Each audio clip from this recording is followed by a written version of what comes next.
without doubt the worst pirate I've ever heard of.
You have heard of me.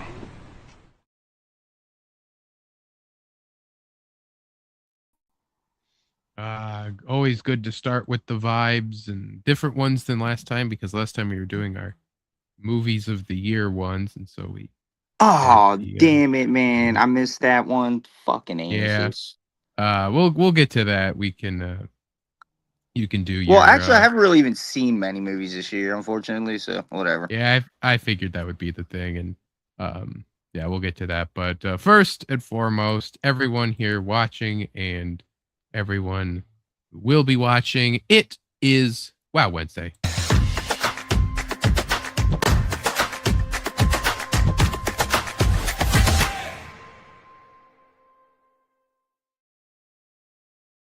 Greetings, travelers, Wiz Kids, and Wordplayers. It is Wednesday, which means it is Wow Wednesday once again.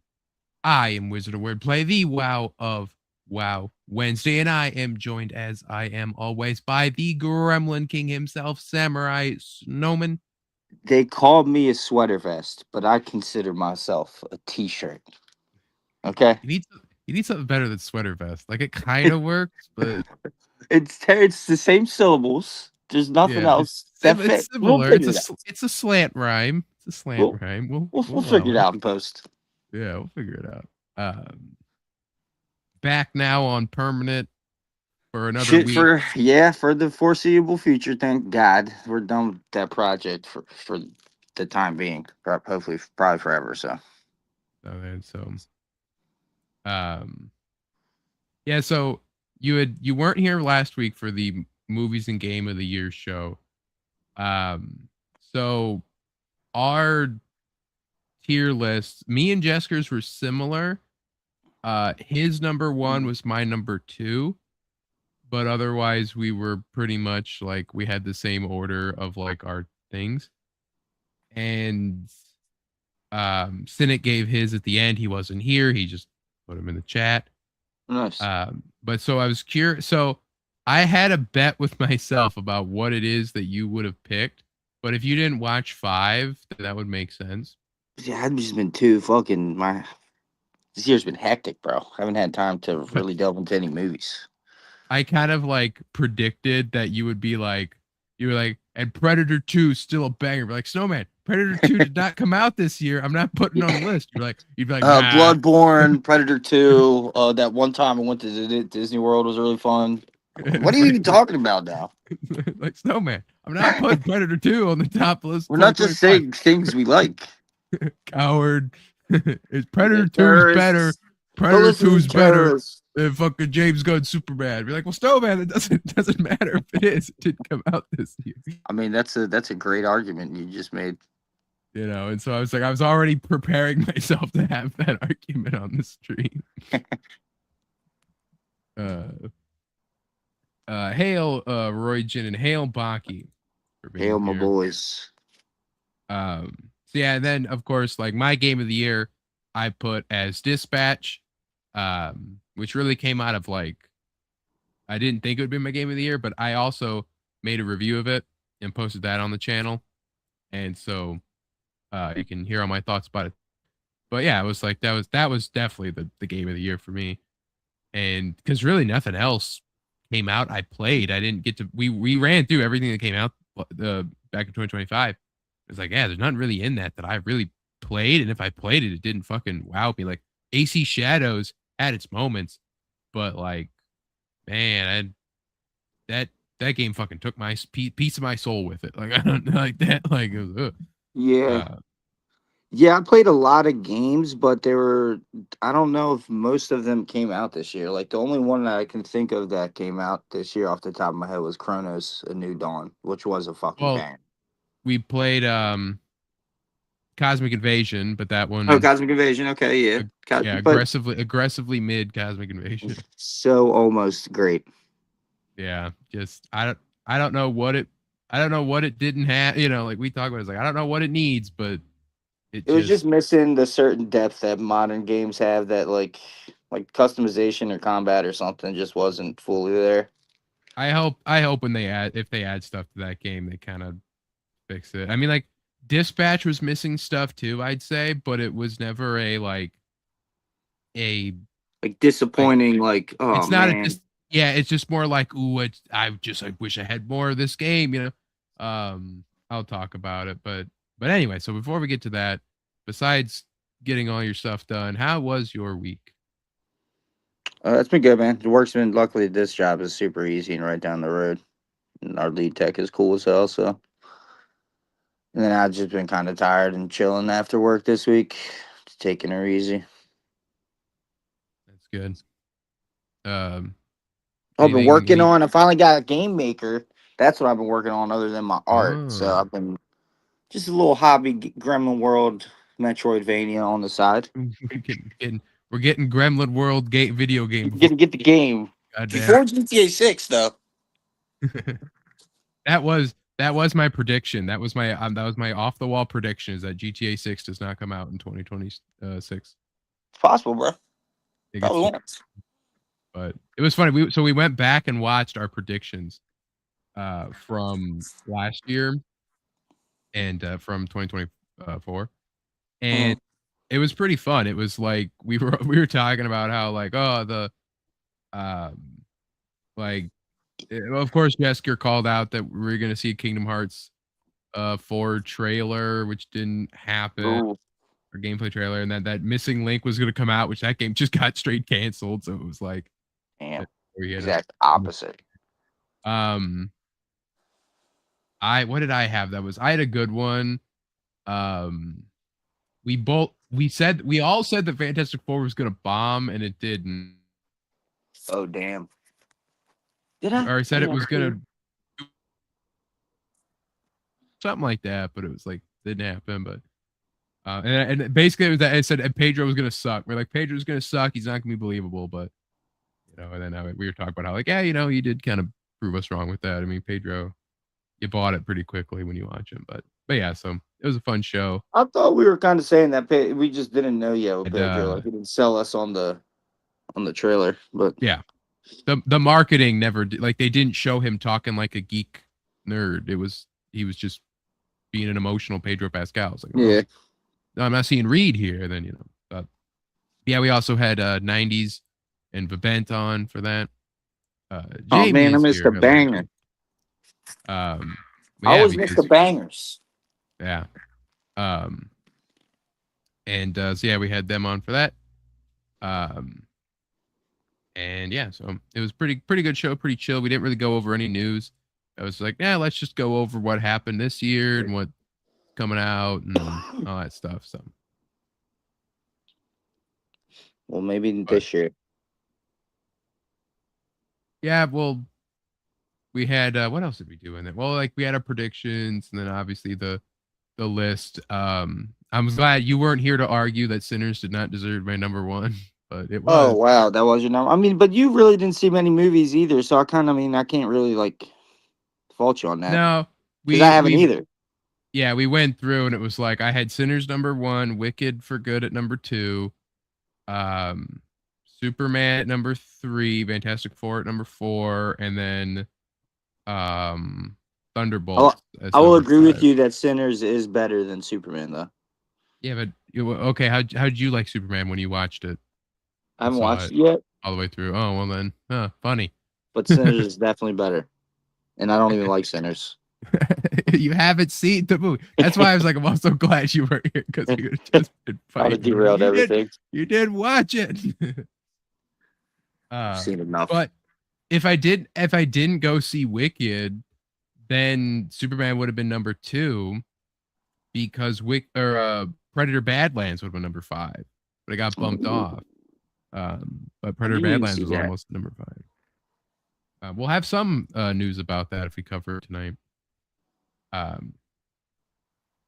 So anyway, so yeah, so otherwise for my week, Well, I Frankenstein came out recently too. I need to fucking see Frank- that too. oh yeah, there's like 5 Frankensteins all came out. You did not put Wicked ahead of Superman, as Jamie. Yeah, so Wicked was number 2 and then Superman was below it. That movie was She hates it. garbage. I I like this guy Jamie. He's cool. the well, as if you would type it, Jaime.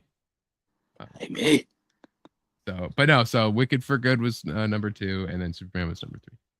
And yeah, like that Wicked for Good, that was a surprise. That was a surprise for me. Damn, this Superman movie sounds like it sucks ass, bro. No, I mean Superman's great. Superman just didn't have a banger soundtrack of musicals. Like that was really it. Like it has punk rocker, and it has 5 Years Time. They're great, but they're not original songs. Man, that James Gunn, he's so cool, isn't he? With all like his cool music It he was picks. surprisingly bad. I mean, I definitely did not like Wicked for Good as much as Wicked proper. But I couldn't count Wicked proper. That's why I also didn't put Wicked for Good as number 1 because it was a sequel. I'm like, well, it's not standalone. It was so reliant on the first movie soundtrack. Yeah, well, it had that. It had the Every Day More Wicked, which is like a melody of all the other ones from the last movie, and then it did the reprise of I'm Not That Girl. But I skipped those when you listening, you skip those ones. I did say this: the Wicked for Good soundtrack was better than Sinners, but Sinners' soundtrack is weird because it has songs that just aren't in the movie, and it's just more like vibe songs from other artists, and it's like okay, like A lot of movie soundtracks are like that. yeah, it's just like I want to listen to like there's like 3 songs, there's 4 songs, really. There's like 5 songs from the Sinners soundtrack,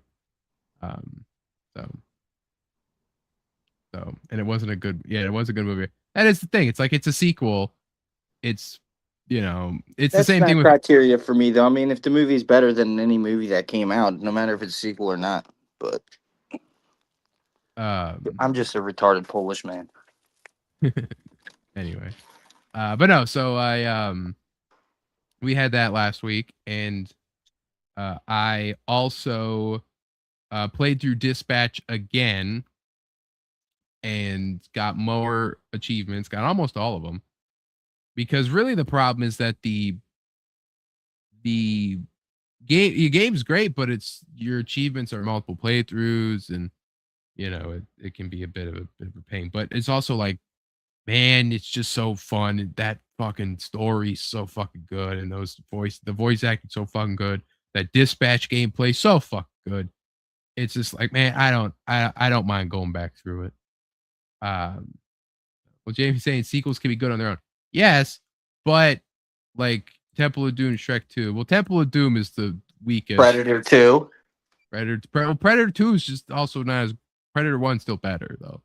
But like Terminator 2 is great. But the problem is that when you're putting it up against other movies, I'd be like, well, yeah, this is a sequel. So in my mind, it's just like it requires too much. Like especially I Wicked for understand. Good. Wicked for Good is an actual like part 2 of a story that's meant to be played back to back. Yeah, like So it's a Deathly bit, Hollows and Endgame and yeah, shit. like Endgame. That's why it's like Endgame is great, but if you just started with Endgame, it's like, man, that It, movie's not good. It's it all no, movie, but it's it's not not good. It's though. just really, it's only like great if you've built up all that investment to it. Yeah, if you had the whole investment, yeah, um, but anyway, yeah. So that's, um, I mean, Jamie, of course, could have been here to watch last week's review, but she wasn't. Puss in Boots 2. Puss in Boots 2 is a great example because that movie does not require you watch anything before it. It has blink and you'll miss a reference to Shrek, and then obviously in the end, and then the obviously Kitty Catwell is a character in Puss in Boots 1, but it literally not required you know any of that. Never They seen do it. smart writing to just I'm an Puss in Boots uncultured one. it's great. Great movie. Wizard of Wimpy takes. Oh fuck out of here. Everyone knows that I have been called milk toast and soft and all that shit for I'm called those things for a reason. Um so He's Ruby is holding it down. here. Hello, Ruby. Hail, brother. Um Hail, dad.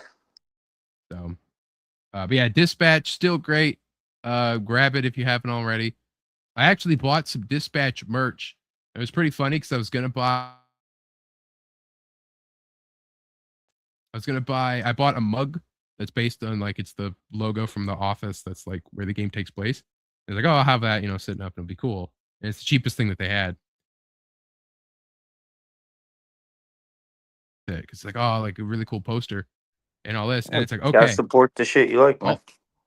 altogether, it's like $40 or something. It's like a $15 mug and a $30 poster. And then it's like, okay, cool. Well, the shipping cost is going to be another like 40 to $50. Well, together it's going to be $80. Like, no. I'm like, no, Dispatch. Like, there's those memes where it's like, buy my merch. Yes, Dispatch. $80. No, Dispatch. Like, No, dope. That's how they like, make a better game next time. it is. I mean, but I also bought the deluxe edition of the game itself. Yeah, use the money from the game.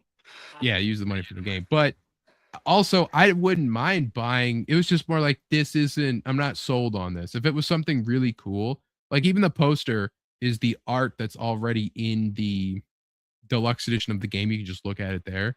It's just all the characters on like by the pool and stuff. But if it was an actual like cool team up like lineup poster, and it's like they're, something that's like cool that you can explain, like, look, it's all these superheroes all lined up and they're posing. Then it's like, okay, that's a poster that's worth it. Cover. Yeah, or something like that. So, and then they also are doing physical releases of all of their comic books that are in the deluxe edition, and those are like $35 a piece, and it's like they're like 10 pages long, and it's like, like I get it if you really really want to, but it's like, come on, there's a limit here.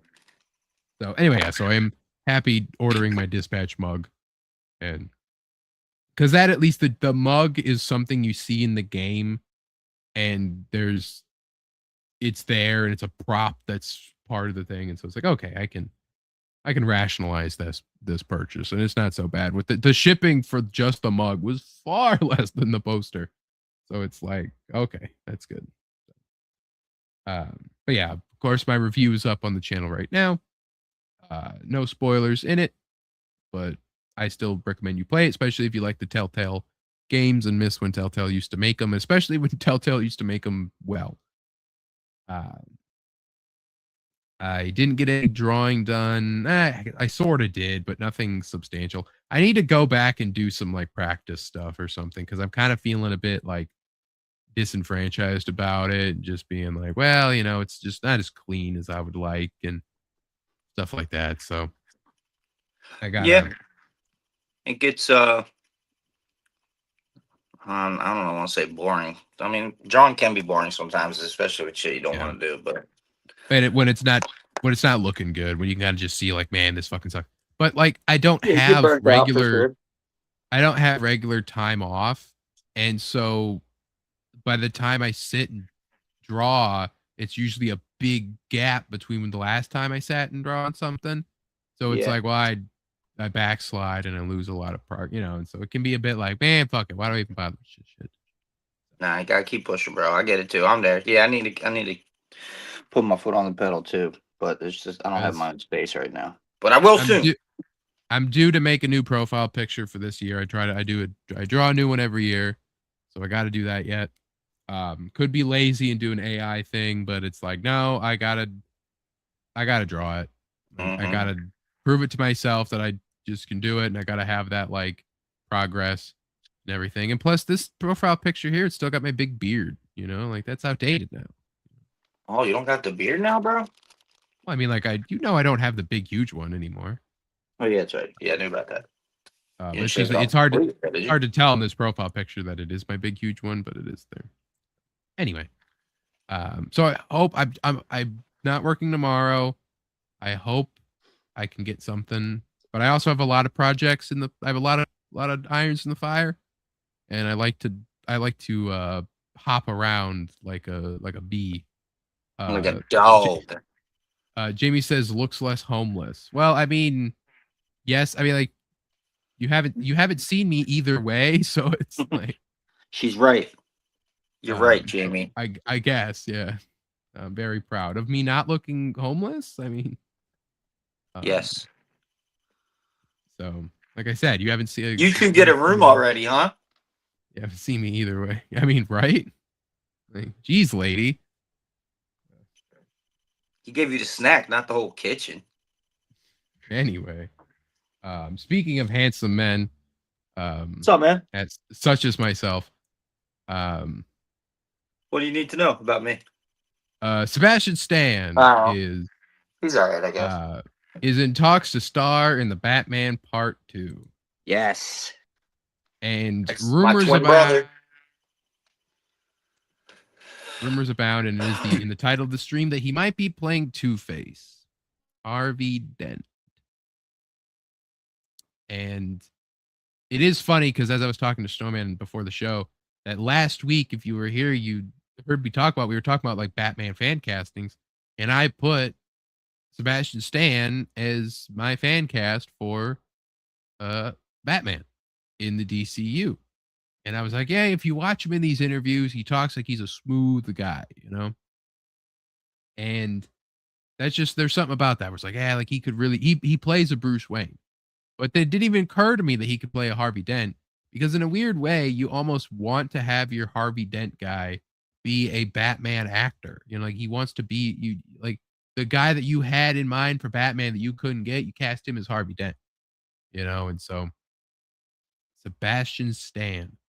I mean, like he's got the smoothness, he's got the just guy in the suit mentality, and you could literally sit there and listen to him talk,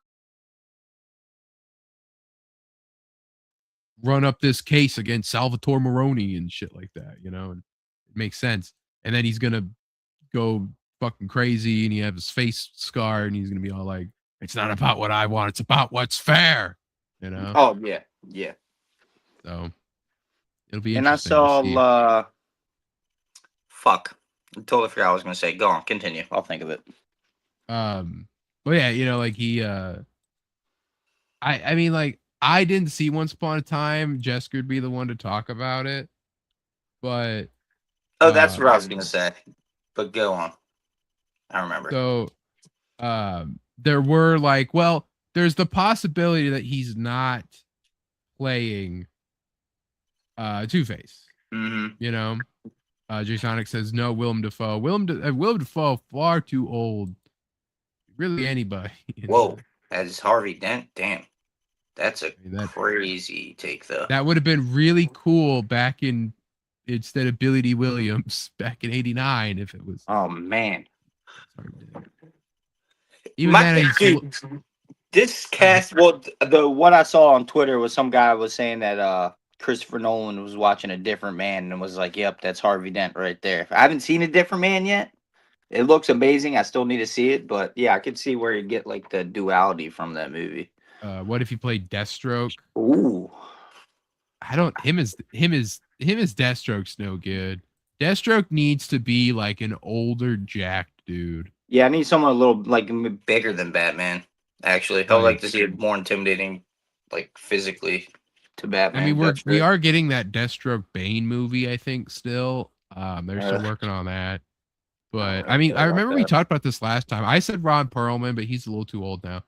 But because he voiced him in Teen Titans. But the guy from Avatar, the villain in Avatar. Yeah, that's a classic choice. A lot of people pick him. That'd be cool. My thing is this for Sebastian Stan is Two-Face. It's like perfect casting. I mean, like you said, he's got the smoothness, the charm, the look. He's got the edge. Evenly. But two things. It's like I'd rather see two things. Like and subscribe. We have fun. We have fun. Like and subscribe. I'd rather see a different fucking villain than Two-Face. Or if he's gonna be a villain, he needs to be like the Penguin. He needs to be like a side villain. Or this needs to be a build up to Two-Face for the third movie. And I think some of the other casting choices in the beginning for Two-Face were a little more interesting. Like I would rather see Josh Hartnett as Two-Face than Sebastian Stan. I just think it would be more interesting to see that. Because it's like Sebastian Stan's gonna kill it and bring the darkness and the swag, but yeah. I mean, and then of course the rumors we've been talking about is that Scarlett Johansson is going to be Gilda Dent, and so we're possibly going to get. I don't know if we're getting Long Halloween with that. If we're getting a version of the Two-Face story that includes a lot more of Gilda. Jay Sonic says, "How about George Clooney? He's older, but he has the type of charisma Harvey Dent has." No, you can't. That would have been sick. It would have been sick, but you can't. You can't have you can't have Clooney as Harvey Dent now. Like he's got to be. I thought he meant Deathstroke. George Clooney is Deathstroke. Mm-hmm. That'd be fucking wild. That would be him. No, he was talking about Dent, but no, you gotta have you gotta have your Harvey be the same age as Batman. They got to be peers almost. Yeah, and so now if you wanted to go crazy, you'd cast Christian Bale as Harvey Dent, and you'd fuck around with that. I mean, I hate Love and Thunder with a burning passion, but you could tell when you watch him play Gore that he was emulating what he saw Heath doing back during Dark Knight. Oh, nice. Yeah, I would watch that just for him. Still. Not great. Awful. Terrible. Eye gouging, ear ripping off movie. If you do watch it, Snowman, it will take a piece of your soul. Well, I think it's better than Superman that I haven't seen yet. If you say it's better than Superman, I'm driving to whatever fucking shithole state you're in and kicking your ass. Whoa, man. This is not a state, okay? The only state you're in is obesity. Yeah. No, Thor: Love and Thunder fucking sucks. He pulls out the death credit card. A fucking Slade credit card. They gave him a Slade credit card.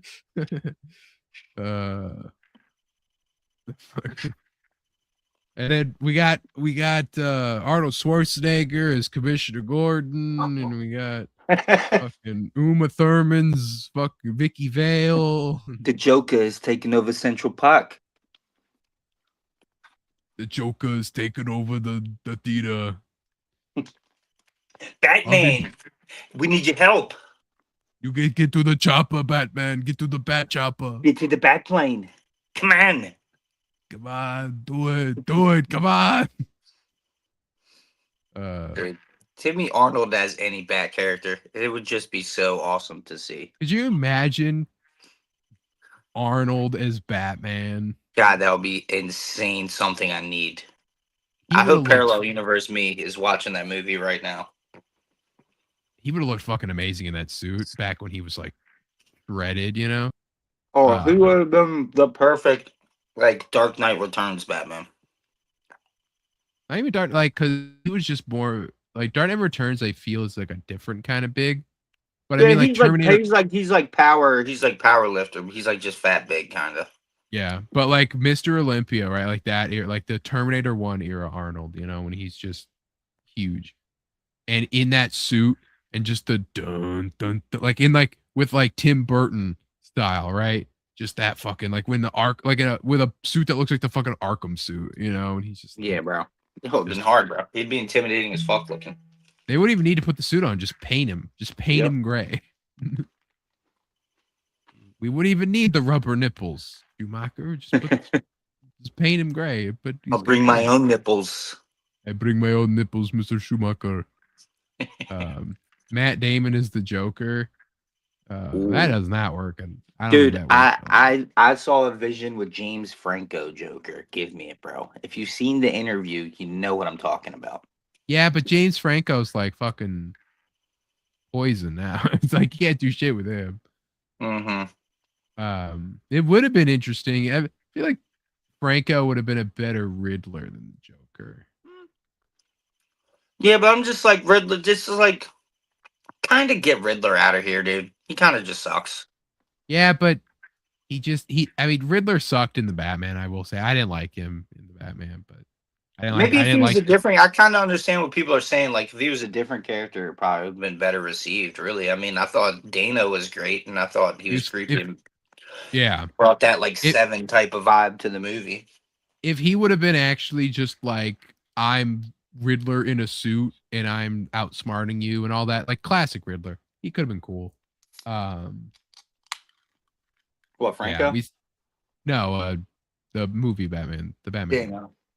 Yeah, because he can play cool, creepy motherfuckers. It's like I don't know. It's just that like Riddler being like, "Ooh, I'm in this green rain jacket and I got fucking duct tape on my face." Like it just doesn't. Yeah, and they played up his like killer angle a little too much. I get it. I thought he was great. I mean, because Like I said, actor would have been great if he was in a bowler hat and a jacket, and he would have just been more like, I'm outsmarting everybody and I'm so smart and I'm this, that, instead of just being like, I'm creepy. I don't know. So Sebastian Stan, I think he'll be good as Two-Face if he's Two-Face. Otherwise, I don't know who else he could be. My only other thinking was that if they do a flash, I was just gonna say they'll fuck around and make him Thomas Wayne, dude. And he's Thomas Wayne and Scarlett Johansson is Martha. Oh man, that'd be such a waste.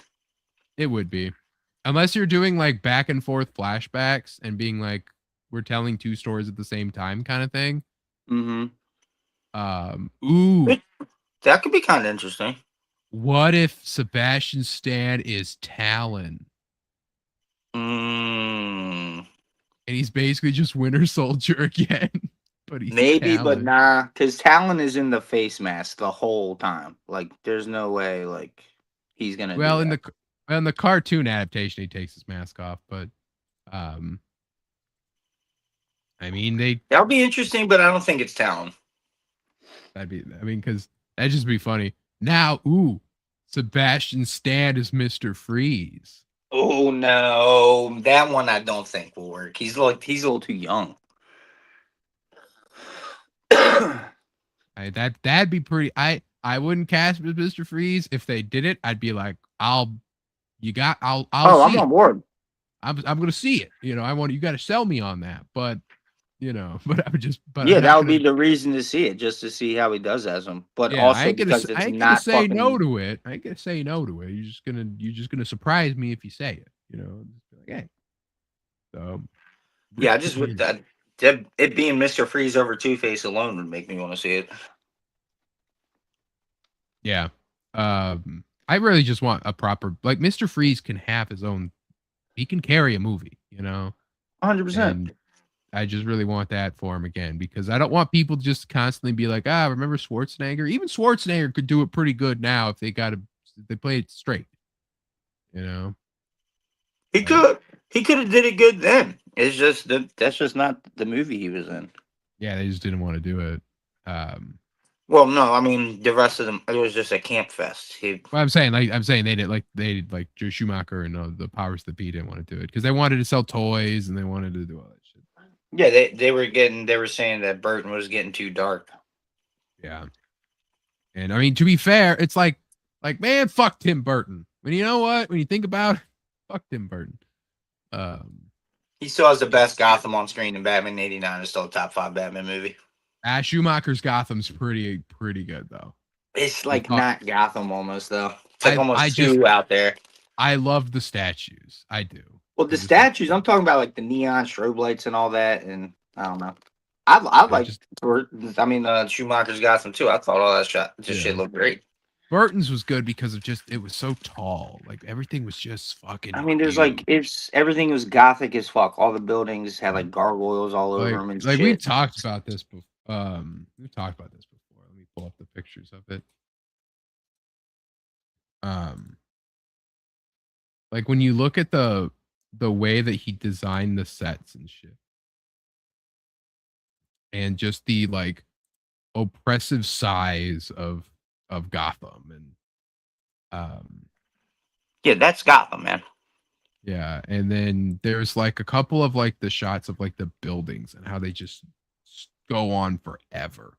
Yeah, especially the clock tower or the bell tower they fight out at the end. Yeah, like that was like Gotham, when Gotham became just like, oh, let's do New York and Chicago and Pittsburgh, and it lost this oppressive gothic. That's part of the reason why I still consistently put Batman Begins up there over definitely The Dark Knight Rises, at least out of that trilogy. Because I mean, Batman, the best Batman. Because Gotham you had the Narrows, that was a huge part of the story, and Gotham looked more like Burton's Gotham than it did just a regular city as the series went on. Yeah, then it just became like you lost all that atmosphere, dude. It was so disappointing seeing him just lose. Yeah, it was like, oh, let's just do Chicago and let's do Pittsburgh and stuff like that. Sebastian Stan. I hope that if it's Two-Face, it's probably fine. Feels a bit of a cop out at this point, just because I could see him chew up another type of character. And that's the easy choice. Sebastian Stan is Two-Face. I mean, it's like, yeah, of course. And as we said, it's like, you kind of just, like it's. Dano as the Riddler. That's like an inspired kind of crazy risk to take right there. But yeah, Sebastian Stan is Two-Face. That's like, yeah, I get it. We've had Tommy Lee Jones Two-Face. We technically had Billy D. Williams Harvey Dent. He becomes Two-Face in the comic books. Yeah. We've had Tommy Lee Jones. We've had the Dark Knight guy. And he's been in The Long Halloween. He's been in fucking Dark Knight Returns. He's been in every fucking Batman story. Every single Batman cartoon has had Two-Face in it. Even ones that don't have Joker have. Yep. The Batman in 2004 because of they weren't allowed to use him. And they basically just took Face. You're breaking up a little bit there, champ.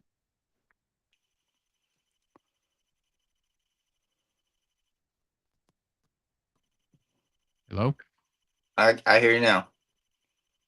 Okay. Am I good? Everything good? You're good. Okay. And no, I was saying that like they had, and the only thing he wasn't in was in Batman, because the Nolan thing, and then they just took his story and made it Clayface's story. But no, so it's like, we've seen Two-Face. Two-Face has been done.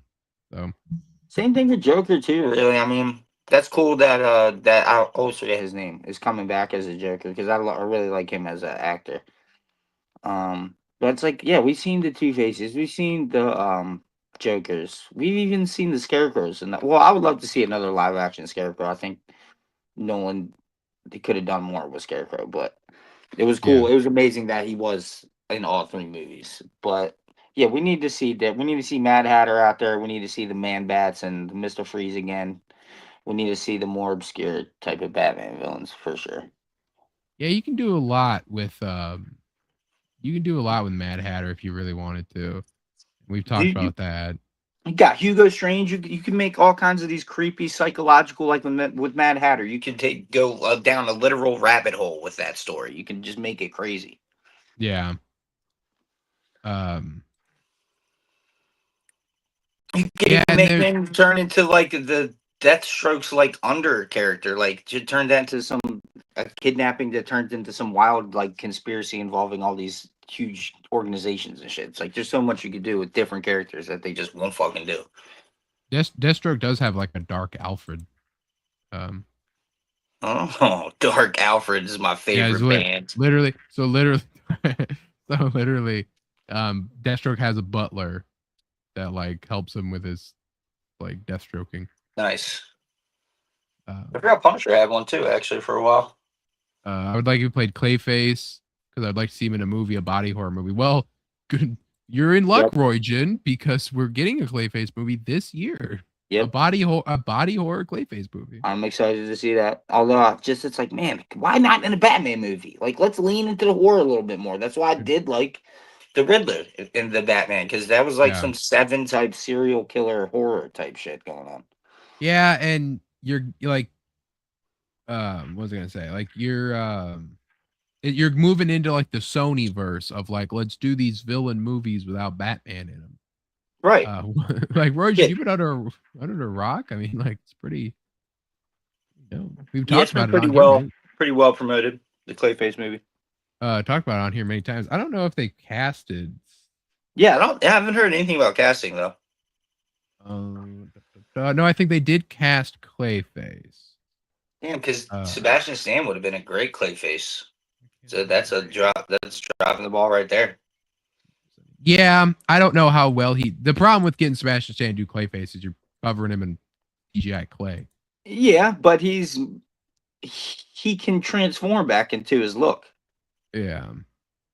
Directed by James Watkins, screenplay by Mike Flanagan. Third film in the DCU. It'll be Matt Hagen Clayface. It's Tom Reese Harries, which I remember we looked up. It was like nobody. So it's like, that's good. That's good. Matt Hagen Clayface. Hagen's the actor's face disfigured, and he turns into a scientist who transforms his body into clay. So yeah. September 11th, 2026. So we'll be part of the DCU's Chapter 1, Gods and Monsters. It'll be a gamble for them to do a Clayface movie, just on his own, no Batman. I mean, they kind of just gotta take it the Joker route. Just try to make it its own standalone thing as much as possible. Yeah, but Joker's Joker, Clayface doesn't have that gravitas. The only other person that could, I mean, Penguin, it worked for Penguin, but I feel like more people know Penguin than Clayface. He's the only other person, sure. Catwoman, obviously they tried, but they didn't actually try. That she's got the gravitas. I'd say Two-Face has it, but he's like the lowest. Like you're talking about like a villain-led movie. I mean, Ra's al Ghul, like probably. Well, I mean, that general audiences would be like, it's this guy, Scarecrow. Scarecrow is not. Scarecrow's below Two-Face. Two-Face is the bar. You don't go lower. Penguin's above Two-Face. Catwoman's above Penguin. Joker's above Catwoman. No way, bro. But you don't go. I'm talking about like general audience, right?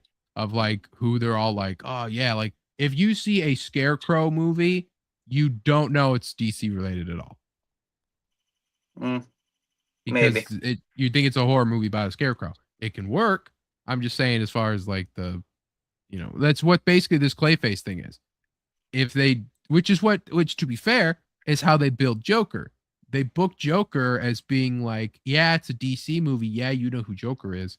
But if you didn't, it's about this guy who becomes a clown, right? Who is called Joker, right? So it's like you can kind of. That's how they're doing the Clayface thing. Probably. It's how they're doing Clayface. Their Clayface we'll see how DC this movie is, how far they push it But if they I hope don't, it's and it like just a goes, fine line, like, because this isn't Guns universe, so it's like if you're gonna tie this in, that's because it's more kid oriented, so it's like it's gonna be kind of hard to make. well, not they they do, but they don't. I mean, like, well, it's so like Peacemaker exists, and Peacemaker's not a kid show, so it's not like they have to. You don't have Yeah, to say, but it's just like goofy and silly.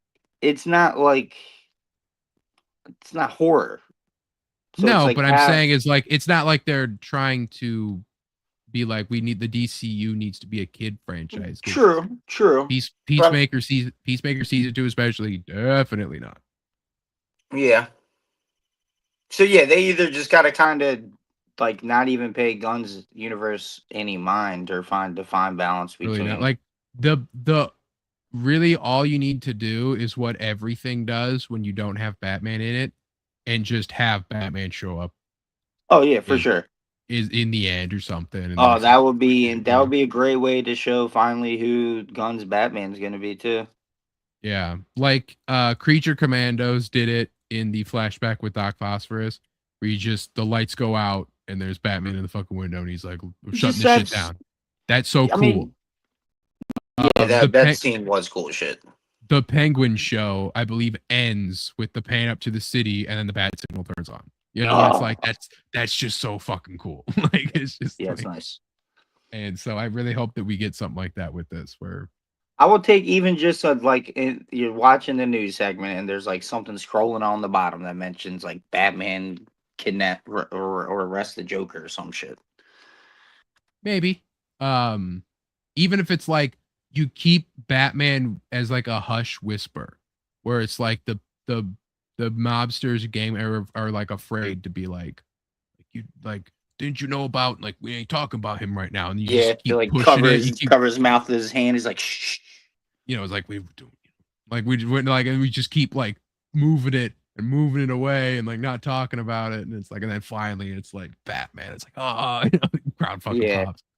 So I mean, I'm still. It'll never happen, but I'm still holding out for like a horror movie, but in the perspective of the villains in Batman's like well, the horror that monster. that Essentially. is that is sort of gonna happen. The guy that did Weapons, I believe, he wants to do a DC movie that's entirely in the view of a thug or whatever. But I Batman is don't just think, this urban myth, like shadow yeah. creature. That'd be so fucking cool, man. So, uh, anyway, um, I but still need to see Weapons too. I'm a huge horror guy, and there's a lot that I've missed recently, so I I gotta will catch up on say, some more. from what I hear, Weapons is more of a thriller than a horror. Um, so Still, as long as the yeah, story and the themes and the shit that's going on yeah, is horrifying. That's horror to um, me. yeah. Another horror director that wants to do superheroes is Jordan Oh Peele. God. Marvel Studios reportedly wants to work with him to direct an MCU film, and Monkey Paw Productions responded to this tweet with a look emoji. And so people were quick to talk about what could Jordan Peele direct. Oh, He's got they'll his, give him. He's gonna want to do the Blade because he was supposed to get Sinners, but they didn't. He ended up not getting it. yeah, So he he's gonna lost that make a one. better white man bad movie, vampire movie with That's not Blade. that was Sinners is about. It's not even what Blade's about. I know, but Actually, he's gonna I turn wouldn't. it into something that talks about race and black people's Oh, he struggle will or 100%. something. He will 100%. That's why it's like, yeah, him doing Blade, sure. I wouldn't give him X-Men. No, X-Men, the Thunderbolts it's guys. just it's like, dude, when that Uh, becomes your only stick, people. That's how you lose like your other parts of your fan base. It's like no, people aren't gonna yeah, want to like, keep he going lost. to see your stories if it's just about like the same thing Like, over and over again. yeah, don't you know that us black guys are held back by Yeah. white guys or our own shit or some shit? And, Culture and it's like you know, come and up with some new as shit. I said earlier, that it's like I know that he's doing Blade if he were to do Blade, because Blade is a movie with one word. Yeah. And it was, if you look at Us, Nope, Get Out was 2, but he started with Yep. that one. Then he broke away from his. Then every movie has sucked since. Really, Get Out. You need to go back to your Yeah, two word titles, bro. I No, mean, not like, sucked. Us didn't suck. Us had a fuckload of problems that a lot of people overlook, yeah. but Us was actually pretty entertaining and had some really cool scenes. Oh, that's right. They did Keanu. I forgot that they had Oh yeah, Keanu. that's supposedly actually really good. I haven't seen that either. Yeah, I mean, it's basically a Key and Peele the movie. It's a bit Right. different. Go back to comedy with Key. Yeah, what does Key even do these days? He's like side character in a lot of shit. Yeah, then Get Out. Get Out, of course, it was like people loved it. Oh, he also did Black Clans. Get Out was great. This is the production, so we got to look at Jordan Peele's. Yeah, as filmmaker. So yeah, Keanu, Get Out. Oh, he did do Black Clansman. And he's producer. Okay. Us director. Produced Candyman. Candyman was fucking terrible. That was one of the worst horror movies I've ever seen. They basically like he made Candyman a allegory for like gentrification or something. Yeah, I forget what his white people bad message was in that one, but that wasn't even the problem. That wasn't even the problem for me. It was just an exposition dump movie the entire fucking time. It's just like one character telling the whole story to another character, like every scene. That's one of the problems. But Monkey was a producer, and him is also a producer. So he hasn't directed one. He hasn't directed anything since Nope, actually. So I guess he's. And I hear Nope's okay. Don't know if I really care to see it, but then of course Monkey Paw responded saying, "When the internet thinks you're making a Blade reboot because you said I looking emoji," and then had a picture from Key and Peele. So is he like laughing at that notion, or is he like excited at it? It's probably just like it's just a joke. Like he's just like, like, you know, like here's Jordan Peele, because this isn't him, this is his production company. Like here's Jordan Peele dressed as a vampire, that, you know, it'd be like, yeah, Blade, right? Like as the joke. But really the question is, I don't want to see him do any Marvel movie. It's just gonna make it. He's just gonna make it a message that we've all heard 1,000 times already. Yeah, especially with Marvel shit. That's the shit that people don't like. You could do messages in superhero movies. The best ones have them, but it's not these broad, like they're more broad things, and not these hyper specific, like yes, the struggle of the black man or the struggle of the poor person, you know. And it's like it's got to be this very broad, like do good things no matter what because someone has to, and like stuff like that, you know, like those are superhero. It's got to be a deeper theme that connects. But exactly those are the best themes in my opinion. Things that are broader, that connect, that are more primal and like ancient, like the basic like parts of human society, and they're not like, we're not lecturing the audience. We're telling someone why they need to. You're not lecturing and alienating. Yes, 100%. Like, you know, and to Sinner's credit, they took a topic that I, in my opinion, has been done a lot, but they did do it in a different way, and they spun it different. With Peele, it's like you just know what he's gonna do. Peele could not have done Sinners properly. No, because he would have not had the touch for it. Yeah, the magic that happens in Sinners when you analyze it is that it's not a white people bad movie. Peele would have made it a white people bad movie, you know, and it's like that's what I like about Sinners. Way more on the nose. He would have had no nuance about it. There is that like layer. There's that extra layer when you go deeper of like, no, it's about assimilation because the villain's not a white guy, the villain's an Irish guy, you know, and it was like there's layers to it. It's more like, in the most simplest terms I can put it, it's like culture vultures, basically. It's people coming in, stealing your culture, and then erasing you having any part to do with it, and then just becoming like stealing everything that you are. Yeah. So really, if you're giving him a Marvel thing, you can do Blade, and he could probably really like, I really want to make up for not getting Sinners. I really want to do a Sinner style thing with Blade. It's like, okay, but the thing with Blade is all the vampires are going to be white. general audiences want to just see a man be cool and kill vampires. Yep. Go back and watch Blade 1, Blade 2, Blade Trinity sucks, but like go back and watch those. Do they ever try to relate Blade to the struggles of the black community? No. Nope, never. Never. And it's always about something way deep. Well, not even deeper, but like you said, broader. It was more like he's trying to figure out like his identity and where he came from and shit. And it's like these vampires, by the nature of being vampires, just murder humans. Yeah, they just kill humans. Everyone can be a vampire, black, white. And so it's like the concept of just like these are the bad guys because of this reason. You know what? He would don't have need the anything ball else. if he wanted to do a race thing. Have the balls to be like, hey, you know what? We're bad and we got problems too. Like show that like there's some black vampires that are evil. Yeah, or something. there's like African vampires. Yeah. You know, like he wanted to do Like, that. hey, but, we like, all yeah, need to work together to defeat the evils in the world, and everybody can be evil.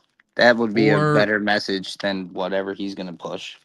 like have Whistler, you know, and Whistler's just him like do what the movie. Like you literally can't make a better Blade movie than the first Blade movie. Like it's No, like it's amazing. It's got that Blade everything from movie- Batman to the Punisher. It's fucking great, dude. That Blade movie changed Blade forever. Mm-hmm. They made Blade in the comics a daywalker because of that movie. That concept did not exist until the movie. They made Blade a leather-clad katana wielding. I mean, he really just had like stakes he was wearing green and shit. You know, he wasn't what he was. You know, Well, it And definitely Whistler- wasn't nearly as popular as he was until that movie, for sure. Yeah, I don't think Whistler was even a character back then. They made him up for the movie, you know, and stuff like that. I'll have to And look that up. it was like, yeah, that Blade movie was just that was it's the Blade movie, but it's also not because it retroactively changed Blade, but it's still so great. So Mhm. Blade 1 and 2. Yeah, and Blade 2. And we've seen that they've struggled with this Blade movie. I mean, it's been set up, it's been canceled, it's been delayed, it's been put back on, you know. Yeah, I feel bad for the guy that got to play him because he seemed like really eager to make a really good Blade movie and was like putting in the work to become a good Blade. And so far, his only appearance is a voice cameo in Eternals, the movie everyone forgets existed. Yeah. But yeah, so Eternals sets up Black Knight, played by Kit Harington, and the after credit scene is him going and getting his family's like sword and armor, basically like, "Ooh, I'm going to become Black Knight."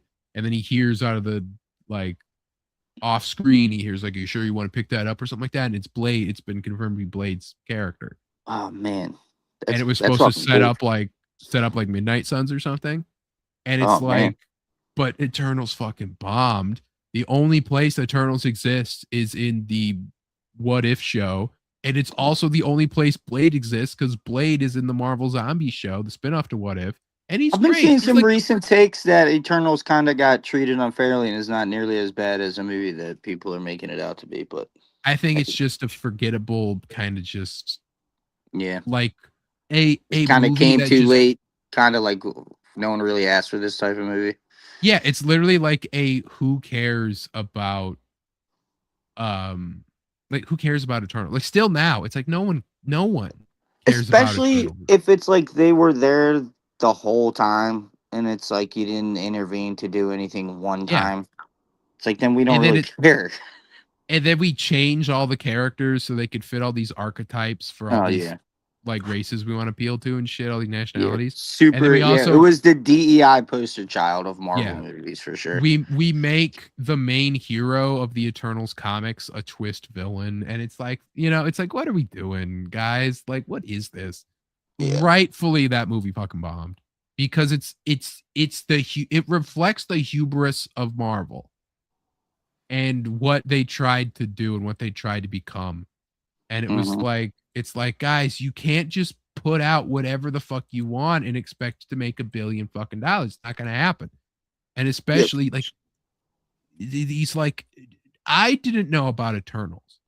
If there was 0 Eternals in a video game from the 2000s, then don't fucking touch them. There's no Eternals in Ultimate Alliance. Okay, that means you don't touch Eternals. So one of the Like, best Marvel yeah. games ever made. He's right.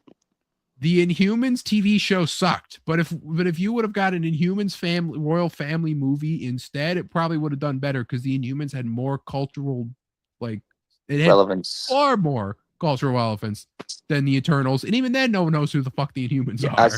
Yeah, and I don't know about the Humans or the Eternals much at all, really. But at least the Inhumans are in Ultimate Alliance. They're in the fucking Lego games. They're in the fucking kids cartoons. You know, they've been there. People have been using them. They've appeared in the comics a lot. But Eternals were just nothing. They were just in nothing. So, yeah, it's just.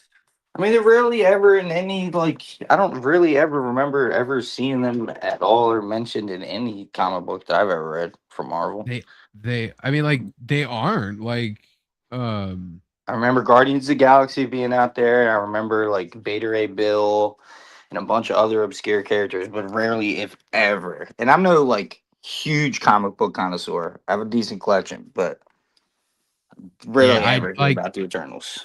Like, you could never point to these guys and be like, yes, I mean, I remember them from something.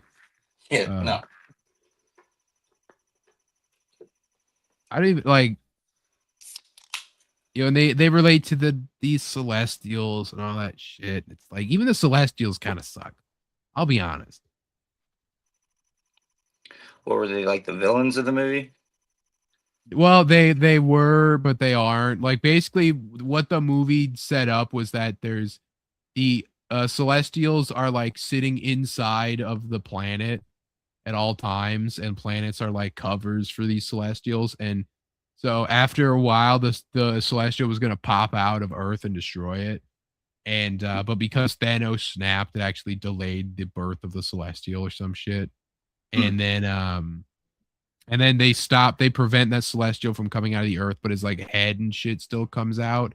And so that's what the plot of Captain America Brave New World's about. Right, yeah. Is I gathered that. They mine the Celestial for fucking adamantium. It's the most like that part was stupid. Like, yeah, it's the most comic book. Like, let's throw some shit together. Look at this. Look at this right here. You know what this is? No.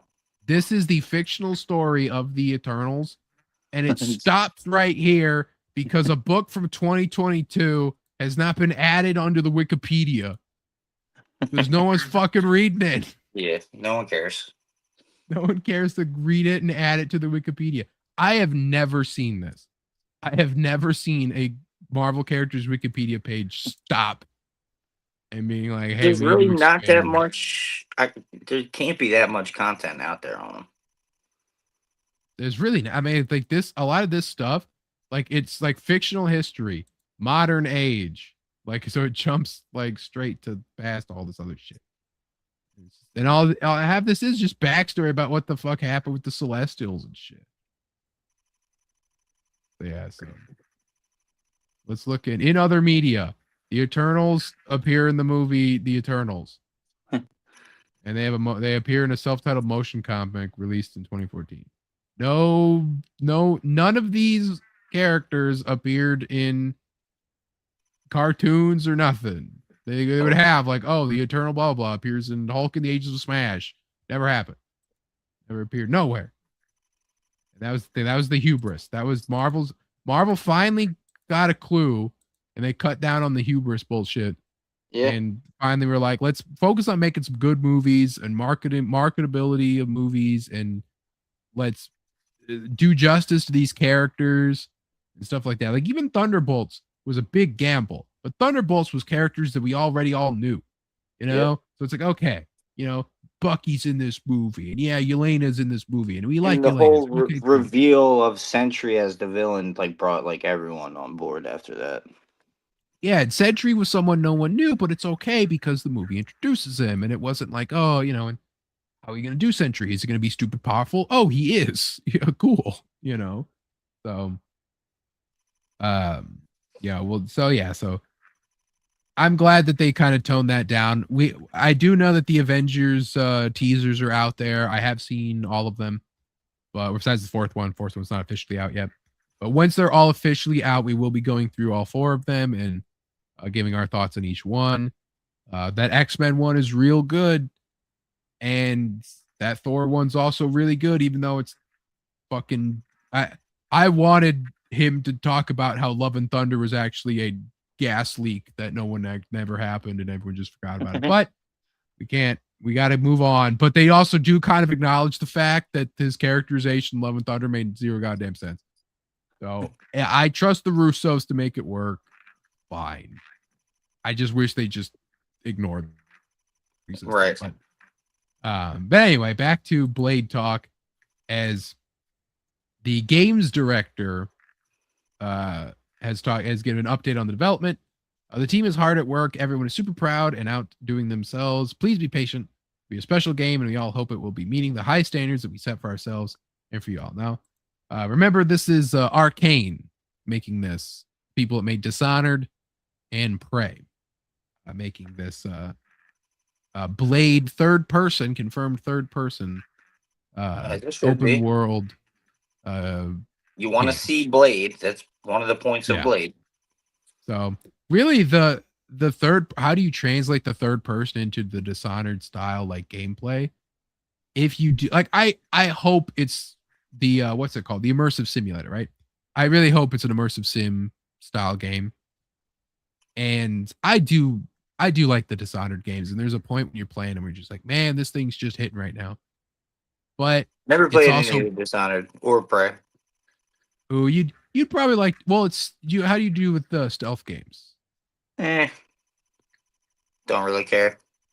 I mean, like for or against, or just more like. I'd rather play action game that has stealth elements. I'd rather choose if I want to stealth or not, like Skyrim, Elden Ring, or. Okay, so that is Dishonored. Dishonored literally is built upon you can stealth the whole way through, but you don't have to. Okay. And you will, however, get the bad ending if you don't, but you don't have to. I'm a bad boy. So, but in Dishonored 2, you can be extra fun.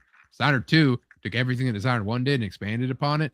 So it's like, well, you could go really loud and not kill anyone, and it's really funny. And so you can still get the good ending by just getting caught all the time. But it's famous for the not killing people runs and the going the whole way without getting detected by anybody. And then every single like every target that you have to assassinate has a like non-lethal way to like get rid of them. And there's a famous one where you have to assassinate like an aristocrat lady, and the way that you're presented to like not kill her is to be like, you meet this guy at a party that's like, hey, I'm actually really in love with her. If you bring her to me knocked out, I'll kidnap her and keep her forever as my love slave. And then you're like, all right, because I can't. Slavery. I'm definitely down for that. I can't kill this person because I want to get the achievement, get the good ending.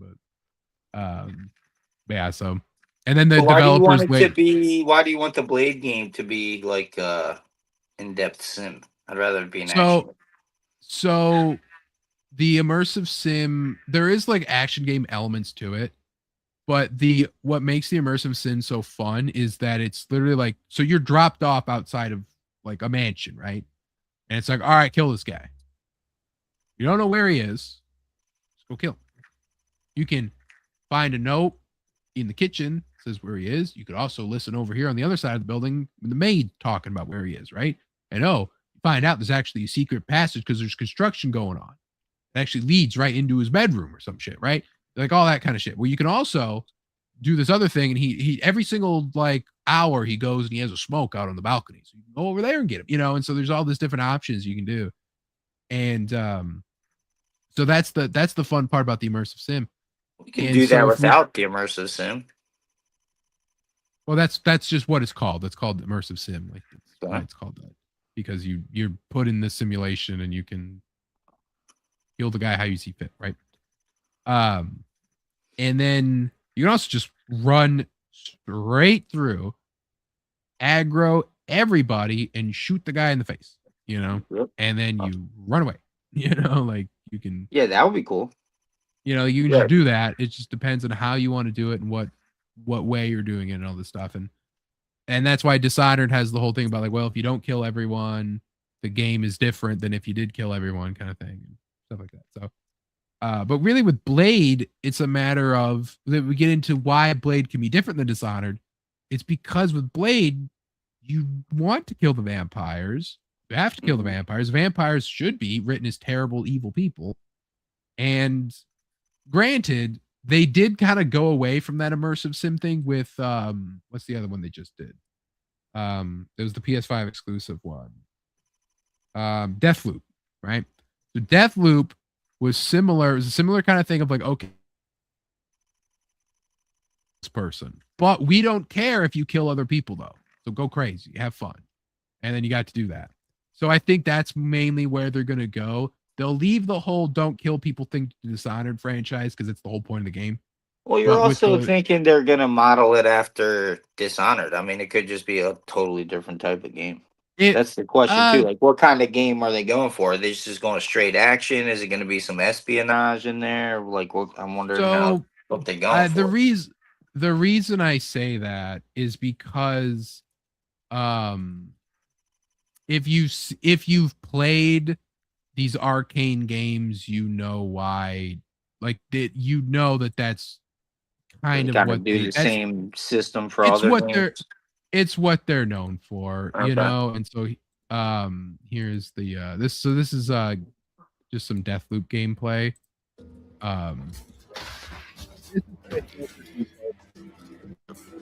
Game is this.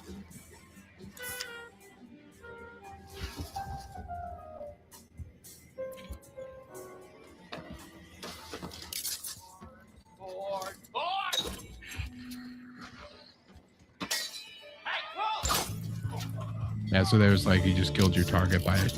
They like force pulled the guy into the table, so he's like, ow, and then he shot it, and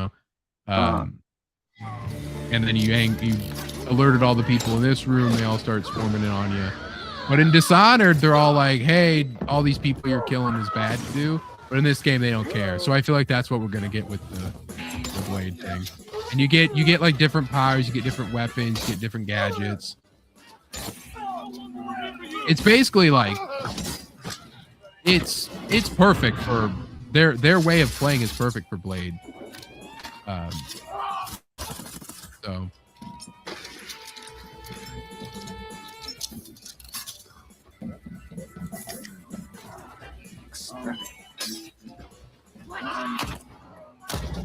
yeah, so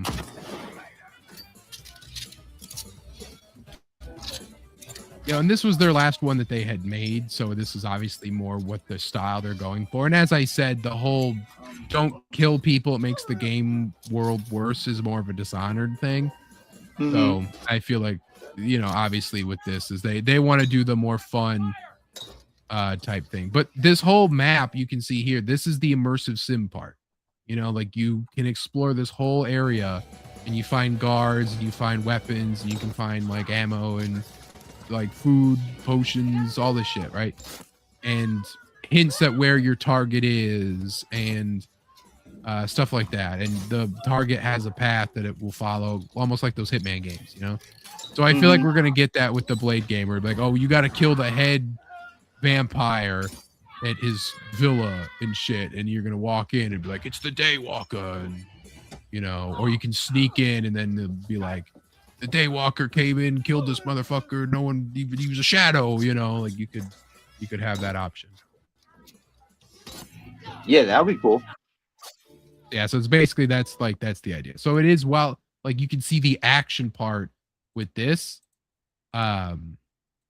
It's optional, but it's also a skill system you can master. Like you can see that was they were shooting the gumball machines to make it there on the floor so they'd run and fall. And, they were, Dishonored, you can do some crazy stuff because Dishonored lets you do time stop.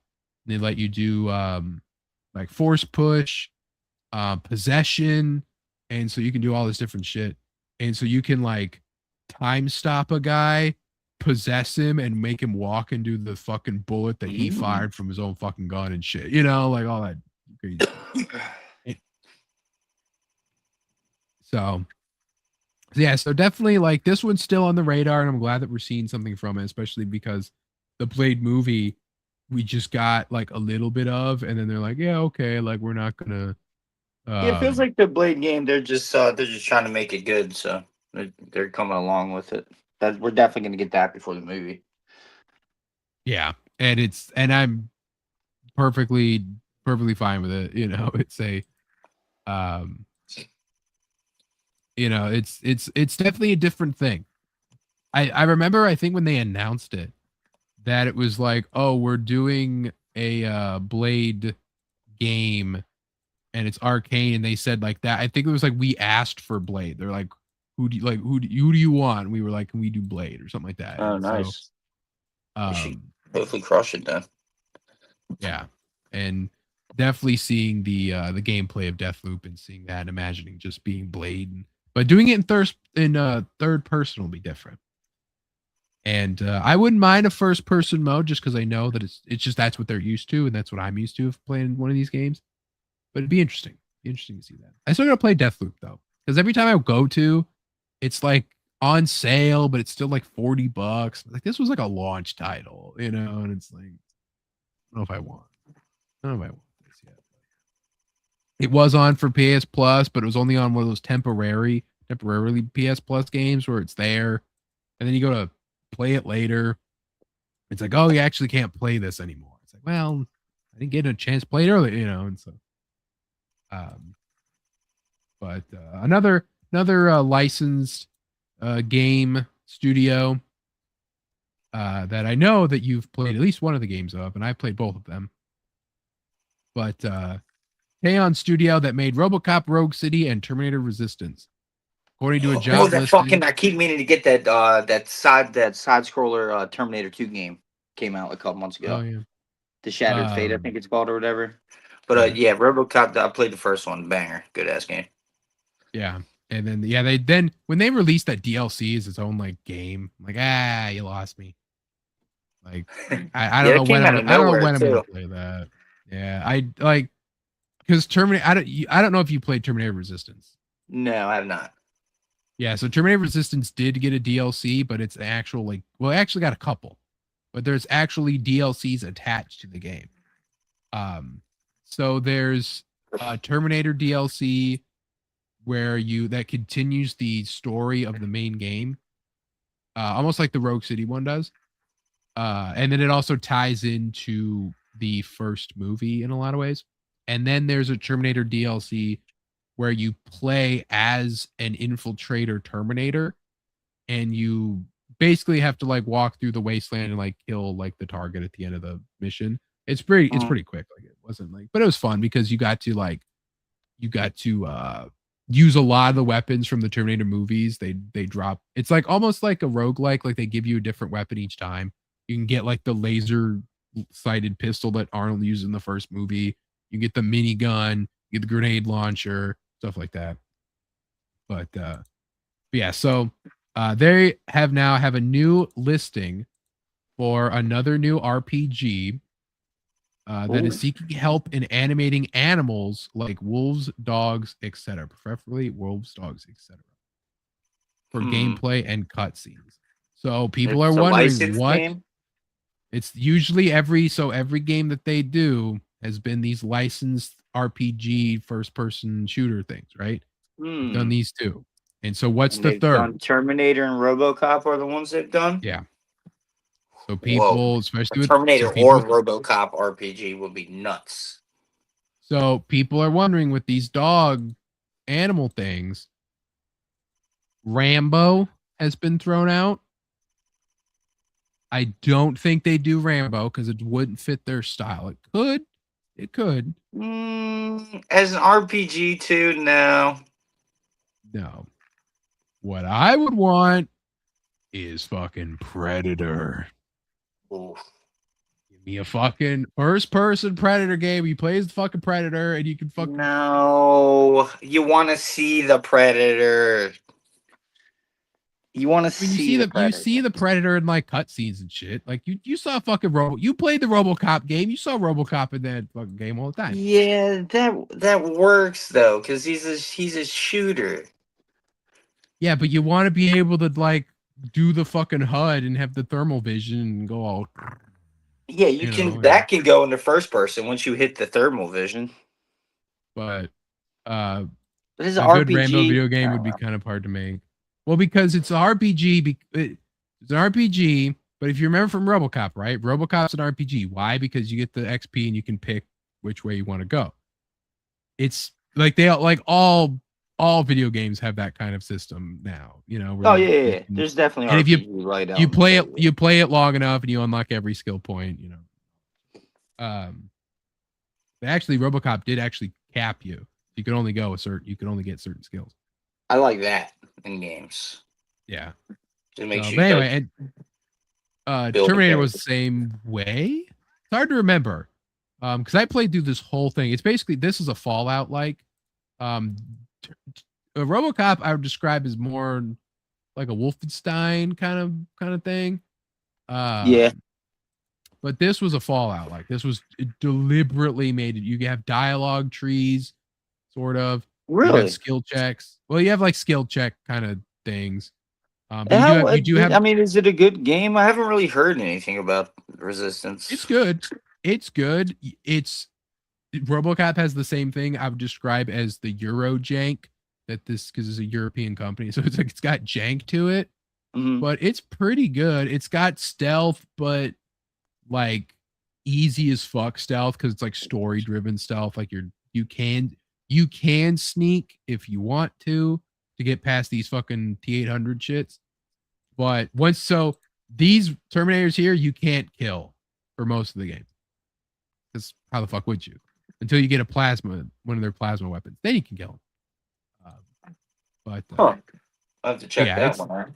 But it's also you get these like big areas you can loot and explore, and if you upgrade into lock picking, you can lockpick stuff. You know, and nice. A lot of references. There's only references to Terminator 1 and 2. They ignore 3 and obviously all the other ones. A lot of references. I guess most of those games are first person, so yeah, they'll probably just do another first person. Yeah, I just don't like first person RPGs. You know, I mean, but you played this thing. You played it. You like this. You told me. Yeah, but it's not an RPG. Like, if I'm gonna getting armor and different weapons, it's like I want to see my character. What if they did Conan? Well, yeah, but it's an RPG, but it's an action RPG, right? Is what they call it. So it's basically like the idea is that it's another one of this, another one of this, right? So maybe Conan the Barbarian. Conan He's fighting like eldritch monsters and shit.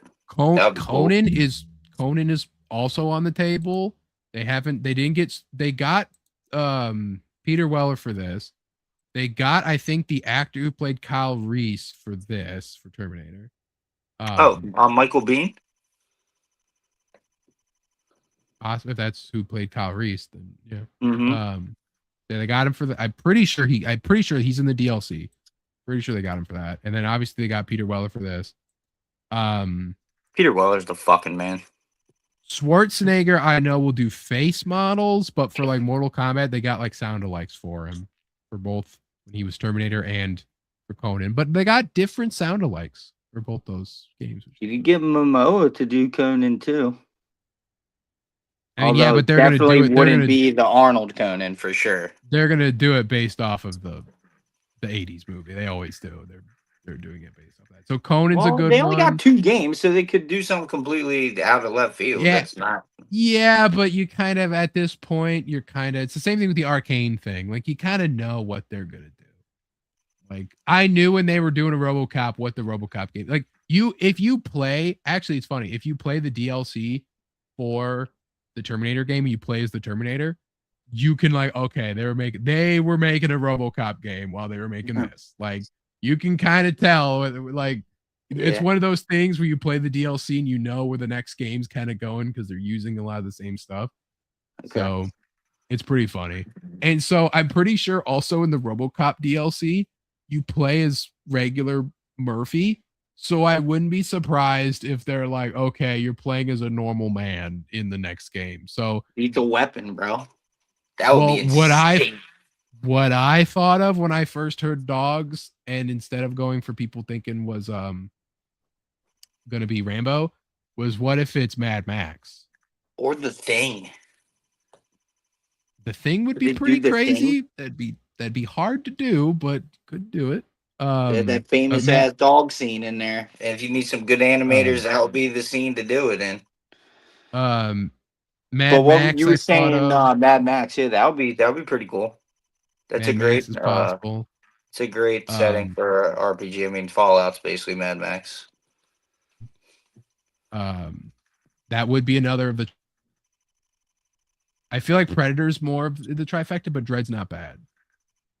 So- And Dread's got a lot of fans Ooh, from both of those movies. that would be really cool. Oh, I mean, I'm excited either way because but it's the thing where you can kind of see that they get back. Their commitment to fully is amazing. Like watching RoboCop and then playing that game straight from the movie. Like Yeah. And how they really do these love letters to the like RoboCop is a sequel and a prequel that takes in place in between 2 and 3. And then Terminator Resistance is a prequel sequel because obviously Terminator movies are sequels and prequels. They make it a point to shot for shot remake shots from Terminator. Mm-hmm. Where you see like the resistance base in the first movie, and they're like, "Oh, here's Kyle Reese and all this shit, right?" Or here's John Connor, you know, and they go down into the tunnel, and the dogs are there. And you see the big steam pipe, and the people watching the TV, and there's a fire in the TV. All of that is there, the whole thing, start to finish. They recreate that whole resistance base, everything in it. It was like it's crazy, and so no matter what they do, you know, it's where it's like, man, if it's Predator, awesome. If it's Dread, cool, because like I know a lot of people like Dread. I haven't seen any of the movies, but it's like cool. Rambo could be interesting. I feel like Rambo's a little safe. It's too easy for sure. It's too easy. Too like boring. It's like a good. Yeah, because it's just gonna be like I like you could have fun and be like, oh, I got this knife and I'm sneaking in the The bush. fun part I'm would killing be if this they do an guy. extensive like make your own type of traps in the jungle. Like there's just countless different traps and type of shit you can make. Yeah, That would be cool. it would. There'd be they could do crafting because they have crafting in Terminator. You craft like pipe bombs and shit, and so That's the there only is way. that. It's basically just a survival action game in the jungle with fucking Yeah. well with Predator and really Rambo, but Yeah, Predator with crafting mechanics would be fucking awesome. Just because like I want he to be does able do to that. leap. I mean, he in Predator 2, Yeah. he like smashes the building and crushes glass to make like his own healing potion shit. Yeah, I want to like go up and I want to leap up into the tree and have to like stab my like fucking wound with the thing Yeah. and do the Yeah, I need to crush some you like know? bird bones in a bowl to make a fucking Yeah, paste. you know, and I want to be able to be like if you know if I don't want to play it as a human getting hunted by predators. I don't want that. My thing is, it would be really I wanna cool play if as you Predator. could create a character and it's either a Yautja or a human, and then the game changes based on which one you pick. Yeah, they ain't Or doing that. You ain't getting that. yeah, I know, but if they're gonna go full Yautja, I mean, you got the whole universe to explore with that. So it's not you're just not fighting humans the whole time. You can Yeah. fight aliens, Well, other predators. the big blueprint for how to do it did come out this year, and it's been it's been corroborated. Hideo Kojima on which recent movie he'd be interested in adapting into a video game, Predator Badlands, because Oh. Predator Badlands is literally the blueprint. If you were going to make a Predator game, it is a video game ass movie. It's like a way to kind of describe it. I definitely need to see that. Then might watch that this weekend.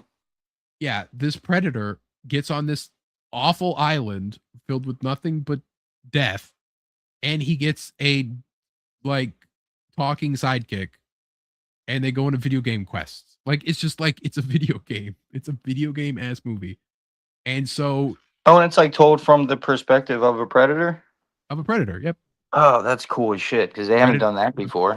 Movies. Yep. The predator is the main protag, and he doesn't talk in English the entire movie. He talks in Yautja clicking. And it works.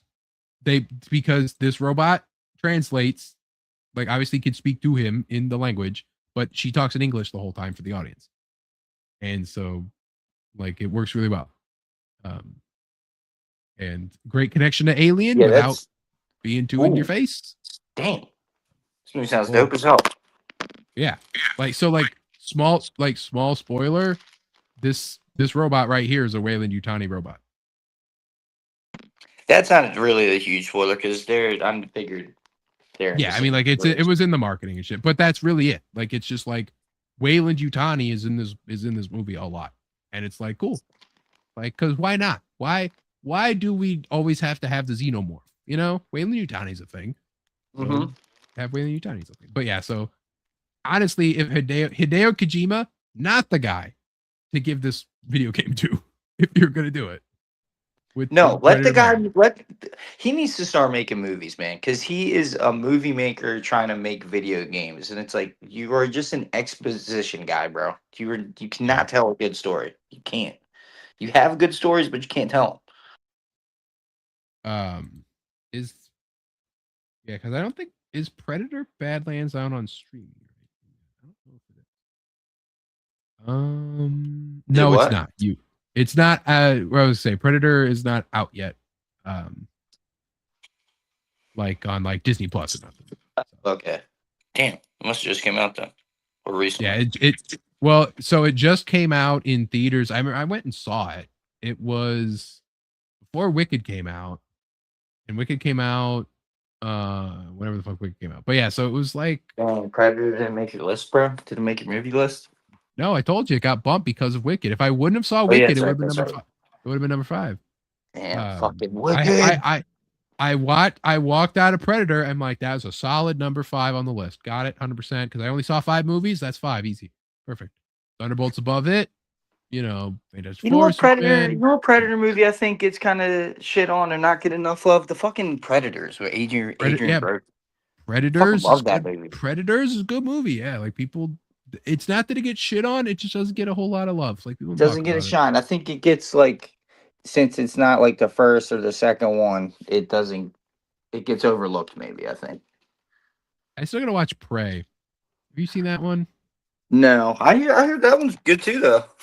Yeah, like I heard it was good, and I haven't. It's made by the same director that did this and did Killer of Killers. And I haven't seen Killer of Killers either, but that one's not as appealing to me. But Prey, I do want to see because I do see that as being that animated one. Totally forgot about that one too. Holy shit!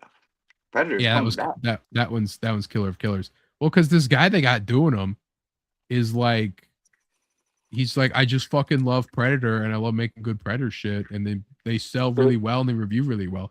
Like Predator like Badlands. Russos of Predator. I believe Predator Badlands is like the highest rated Predator movie now.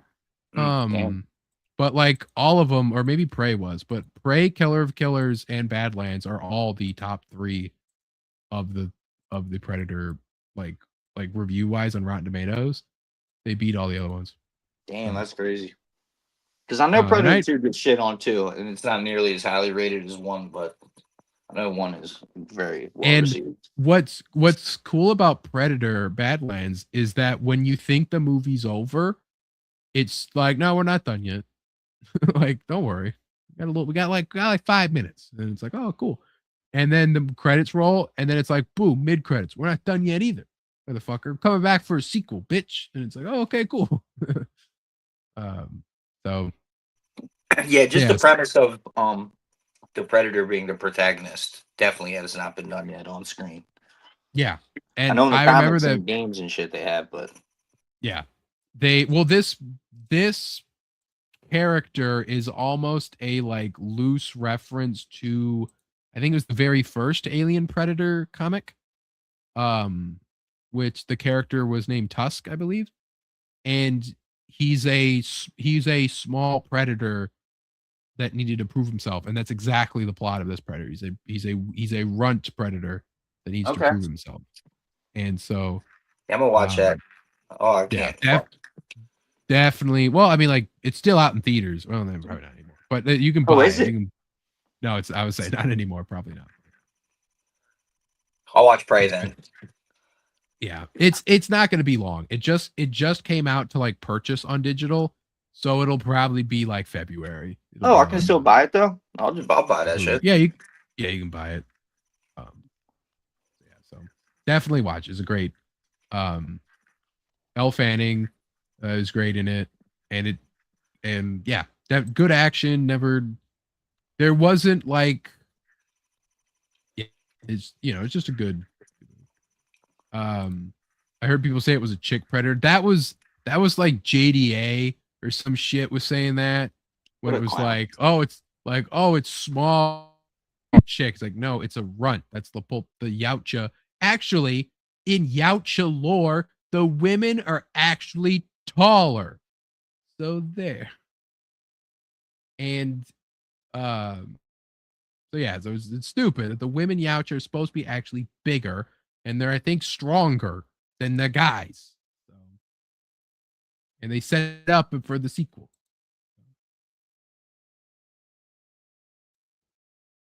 Oh, he's gonna have to fight like a master female Yautja in the second one. Kinda, yeah. Victor Loreseeker's here. I'm just finished a review of Rainbow Brute Mike Wheeler comic on his channel. Welcome. I'm gonna have to check that review out too.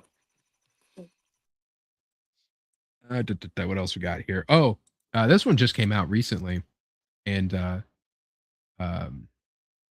yeah, I enjoyed the movie. I like the planet and the creatures, says Victor. Yeah, the planet was really cool, especially when it was just like it's just, this place sucks. So it's woke. The females are better. I mean, like, if you really think about the alien universe, that is just the nature of that whole thing, Yeah, I mean, most of the reverence gets paid to the queen in Alien, and they're always after Ripley in the later movies. And they don't beat you over the head with it, No, that's cool. That's just part of, because it's an original character, and that's part of the character's lore. It's like they're not changing anything about anyone else's lore, or just part of the lore. And that's why it's okay to do that sometimes. But one game that I am happy to have seen this, because I was worried after they did that fucking multiplayer piece of shit they were never going to do this, but Wolfenstein 3 reportedly in development. Coming from Kotaku. So I'm happy with that, because Wolfenstein Youngblood is a fucking insult. If you play through Wolfenstein, then Old Blood, and fucking New Colossus, and then it's like, man, I'm really hyped for when we get to kill Hitler, and you jump to fucking Youngblood, and it's the 80s, and everything's funny, and Hitler's already dead, you're not playing as BJ anymore. It's just fucking bullshit. And oh yeah, fuck that. BJ is my man. So it's like, so I'm so happy that we're getting this, and I really hope that they do it justice. Yeah, but let's hope we go back to BJ. Like, I don't want us to go further into the night. Like, please, oh dear God, let Youngblood be a hallucination that never happened. Because I want us, you can end it with 3. I want us to beat the Nazis in this game. Kill Hitler, Nazis go away. Like, give us a proper Mecha Hitler Wolfenstein 3D, like proper final That's Hitler Wolfenstein, boss. man. Once you start straying from that formula, you might as well just make another game. And so I really hope you just let us beat the night, because we can't just keep going further and further into the modern times of like, oh, the Nazis are a thing. Still, it's like, come the fuck on. I mean, you could. You would just have to make like a different timeline, but yeah, you want it's the Nazis in like the World War II era, like Wolfenstein. That's Wolfenstein. Yeah, And then the 60s for New Colossus. That was fun. It's cool. Like, it's the 60s, like, yeah, it's Nazi 60s. And then we get in the Nazi 80s, and it's like, okay, we're getting too far. So then if we time jump again and it's Nazi 2000s or some shit, like no. Now it's too far. And even then, there's a lot of like the woke politics shit. And it's Youngblood had it worse because that was prime 2015, prime culture war, prime Trump administration. They really want this was the thing to do. And I get it. You didn't like it. But it's been 10 years now. Okay. We're over all that shit. That was a rough patch of like there's decades almost. It's when you start labeling other people. It's like, anyway. But I just don't want us to move further into modern times and be like, we have this billionaire that's not Elon Musk and he's a Nazi. Yeah. Not Trump. It'll be definitely Trump is the Nazi, basically. Yeah, for sure. Yeah. And it's like, no, like we place in the 70s or something. And it's like, we get it, Jimmy Kimmel. We get it. Set up a lot of stuff because there's crazy lore with Wolfenstein, like with the like future technology and the stuff that like the Jewish people had and all this crazy shit and like biblical powers and all this thing. Like there's a lot set up with that just went nowhere when Youngblood came out. And then Youngblood tanked because they tried to make it a multiplayer live service piece of garbage and bugged out to shit. Everyone hated it. Tone deaf as ass. And then they made Indiana Jones and everyone's like, this game's great. Cool. And I'm happy that we're getting Wolfenstein. I'm just happy that we're getting more of that because like those games are great. They're hard sometimes, but they're good. Like I like them. I really got invested in that story in that universe and just didn't. I didn't play 2 and 3. I think I stopped after because they like remade it like back to back almost, if I remember correctly. They had like a Wolfenstein game, and then they came out with like another reboot, kind of like right after. So Wolfenstein. It's the Old Blood. It's like a prequel side game. Right. It was like a half one. That one takes place during like World War II. And then the obviously Wolfenstein 1, it does the time jump into I think the 50s. After they win. And then then Wolfenstein New Colossus is in the 60s. And that one was fun, and it was also kind of out there, and it was a little goofy, and it's like that's okay to do. So I just but Wolfenstein Youngblood just lost the fucking plot. Like, what are we fucking like what is this shit? It's cringe. It's just the two twin girls, and they're like wacky, it was a victim. It was a victim of the era for sure. Yeah, it was like one of those things of like, listen, I know I had to, but make a fucking good game first. Like, come the fuck up. Yeah. I'm glad that era's over with. I'm glad all that's done. We're over all that it's shit. It's still lingering. I mean, it's definitely still in comic books here and there, but even in comic books, people are just like, can we just get shit like Hulk and Absolute Batman, please? Can we just get good fucking comic books, please? Now most of the cringe comes from everyone who had to deal with that shit in 2016 is now they're the ones that get to have the microphone. It's like, yeah, and your shit sucks now. Yeah. Fuck off. So then we complained about how bad Star Wars is and how my AI slop is better. Like, fuck out. So really excited about that. Don't fuck it up. But from what I hear about Indiana Jones, that game's good. So you probably won't fuck it up. So, yep, it's a great game. Haven't got around to it yet though. Speaking of the Xbox things, this one, I don't know who this is or what this comes from, but it's really for the meme. I have to bring it up. Alert. I think there's a massive surprise at the Xbox Developer Direct that's not Elder Scrolls 6. It's related to Activision, and I won't spoil what I think it is, but here's a hint. Green. Activision, of course, known for making most, if not all, of the classic Marvel games, and we are getting Incredible Hulk Ultimate Destruction. Oh boy. Back It's It's coming back. possible. Or at least like a spiritual. Oh man, because I never got to play it. That would be so great to have a new like version of that. But that was the very first comment. They have something to do with those Marvel games they made back in the day. Is it Spyro? And they're like, not Spyro. But it never said it was. No, it's not the Marvel game. It's coming back. Ultimate Destruction is back. Let's fucking go, baby. Hopefully. Did you Or like, any other Hulk game in the vein of that would be great. if we get an actual AAA Hulk game again with like a spiritual successor, like you said, that'd be just crazy. Like just the I'm all in, moment bro.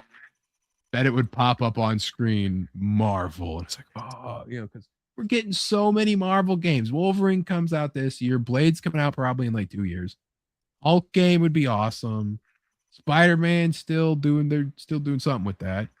The leaked documents show we're gonna get a fucking X-Men game at some point. They need to do Daredevil, man. Bye, Victor. Don't worry, we're wrapping up here soon anyway. But yeah, Daredevil game would be cool. He's fun in Rivals. It's just sometimes you just get your fucking playing a duelist, you get your ass handed to you. I suck at playing this, but yeah, like Daredevil game. There's a lot that we so many heroes need just AAA game treatment. There's still that Captain America, Black Panther, World War II game that still don't really know what that is, and when it's coming out, it keeps getting delayed and shit. Yeah, It looks really cool. Happening. Yeah, it looks cool, but it's like, what are we? We need another Marvel Ultimate Alliance game. We need one where you can make your own goddamn Marvel superhero. Then it's not an Ultimate Alliance game for one, Snowman, and for two, you really need to play Midnight Suns if you haven't already. I have. I just haven't gotten too deep into it, but it is a cool game. I just haven't had the time to give it its full play. Yeah. Oh, that's another thing I forgot to talk about on my week, that I have been still kind of in the early stages of it, but I did buy and download Capes. I played that. Oh, nice. Yeah, dude, it's just like with movies, games, and everything. It's like I only got so much time to focus on my art, and now like this side game that I'm working on, it's like just hard to find time to delve into that shit. Like I barely played Capes.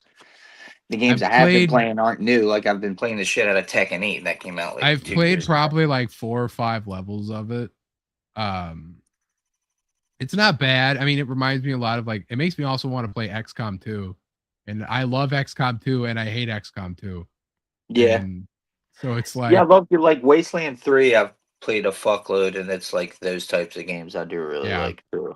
So Capes is just like, I don't know, the aesthetic isn't really pleasing to me. It's not it's not very comic booky. Ugly. That is an ugly ass fucking game.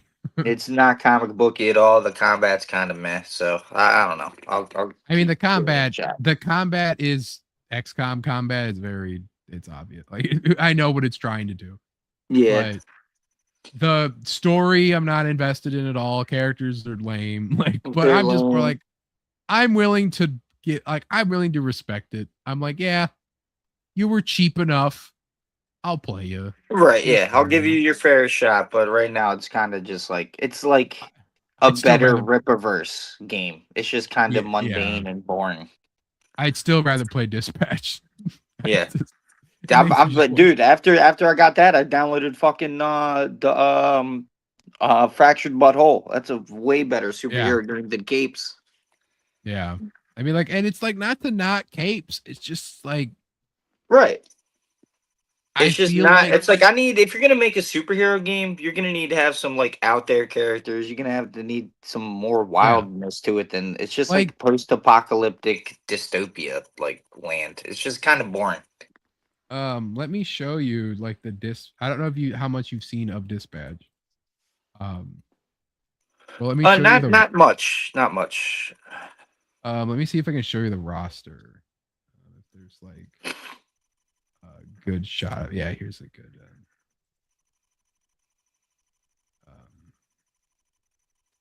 So like, there's Malevola. She's like an Australian demon lady with a big sword. Yeah.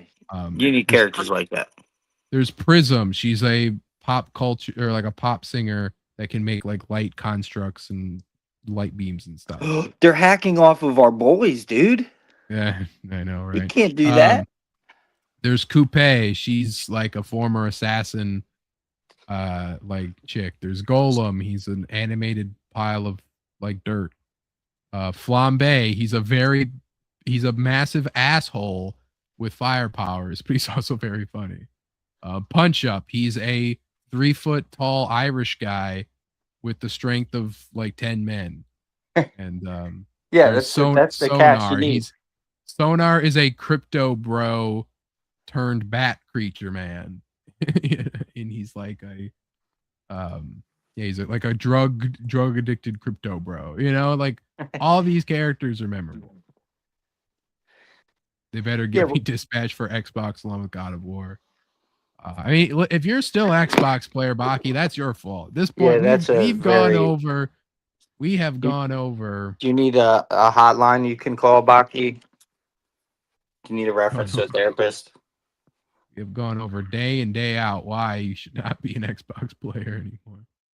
That's not even all of them. There's also Invisigal, formerly Invisibitch, but Invisigal, who can go invisible if she's holding her breath, but she also has asthma. Yeah, get what they're trying to do with capes. They're trying to make like a more grounded approach, but it's like the art style doesn't support that. It's like a little too cartoony for the art style, and the designs are just boring as hell. Yeah, like the best designs are the ones that came with the digital deluxe edition, right? That changed the colors, and then it's like, yeah, it's just. Yeah, like it doesn't have that wow to it, dude. It doesn't have enough comic book in it for me. Especially like being the somewhat spiritual cousin to Freedom Force. Dude. Freedom Force's character designs are great because it pops. The game looks, it's very poppy. It's just the 60s bled into a game. This is like modern boring schlock bled into a game. Yeah, it's like Chris Nolan's superhero of the game. The graphics are like 2 steps above Freedom Force, and Freedom Force's like character model graphics are awful. But when they're talking, it's the exact same of what the capes models look like normally. Let me find. Yeah, it's disappointing that it came from the Freedom Force guys. And even looking at the like when I was buying the game and looking at like the thumbnail of the game, I'm like, these are from the Freedom Force guys. This looks like generic and dull. It's like one of the. It's so obviously most of the Freedom Force guys are all like gone, you know. But it's like one of the devs, I believe, is what it was. Well, it wasn't the art director.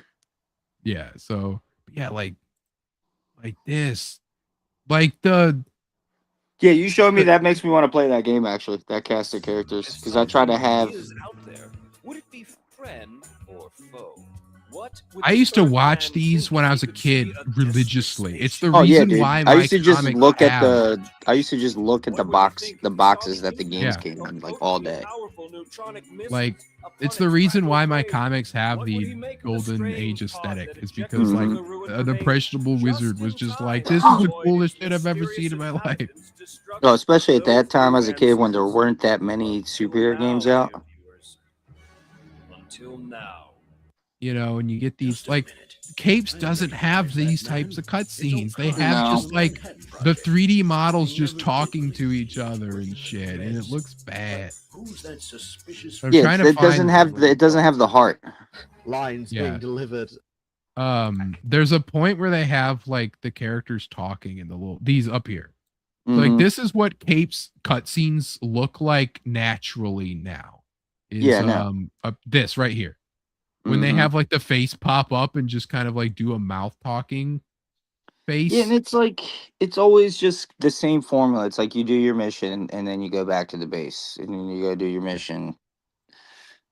They talk like that. And it's like this is a game in 2020, like fucking 5. This game came out.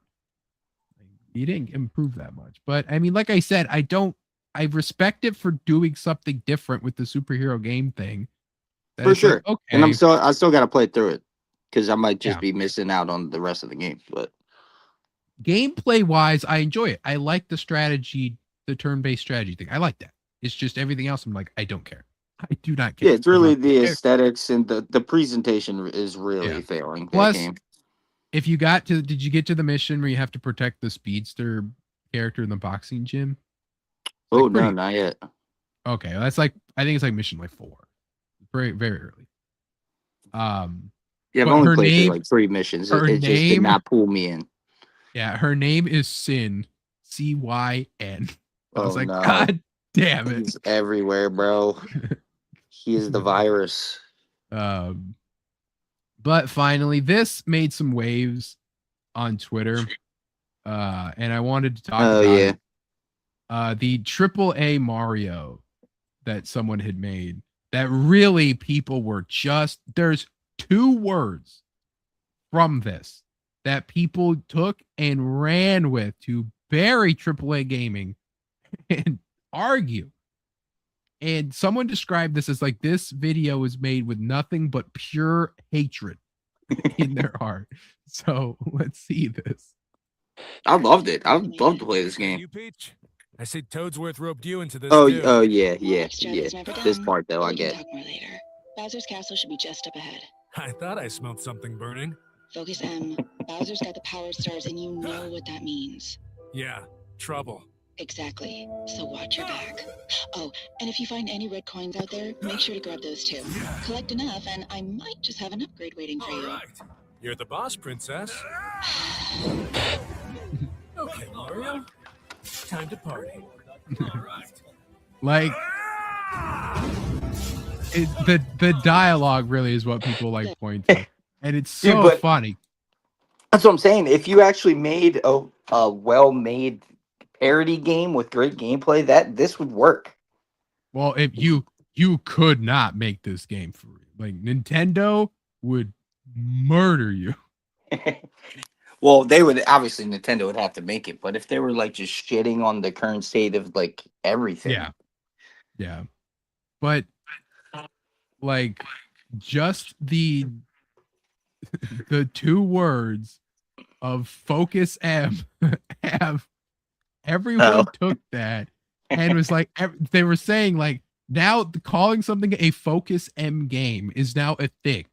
oh Where shit, people now were like making lists of like, what are other focus M games are there? And it was like, dude. people were Probably putting Death Stranding is probably a huge one for sure. You're just getting, people like, were a putting handheld. Spider-Man. Spider-Man for sure. They had those ones. There were a couple, because the idea of just like this snappy dialogue style AAA game, that's really what this dialogue is doing. You know, like I'm that witty you and I'm a snarky. You know, I see Toadsworth roped you into this too. A monarch's job is never done.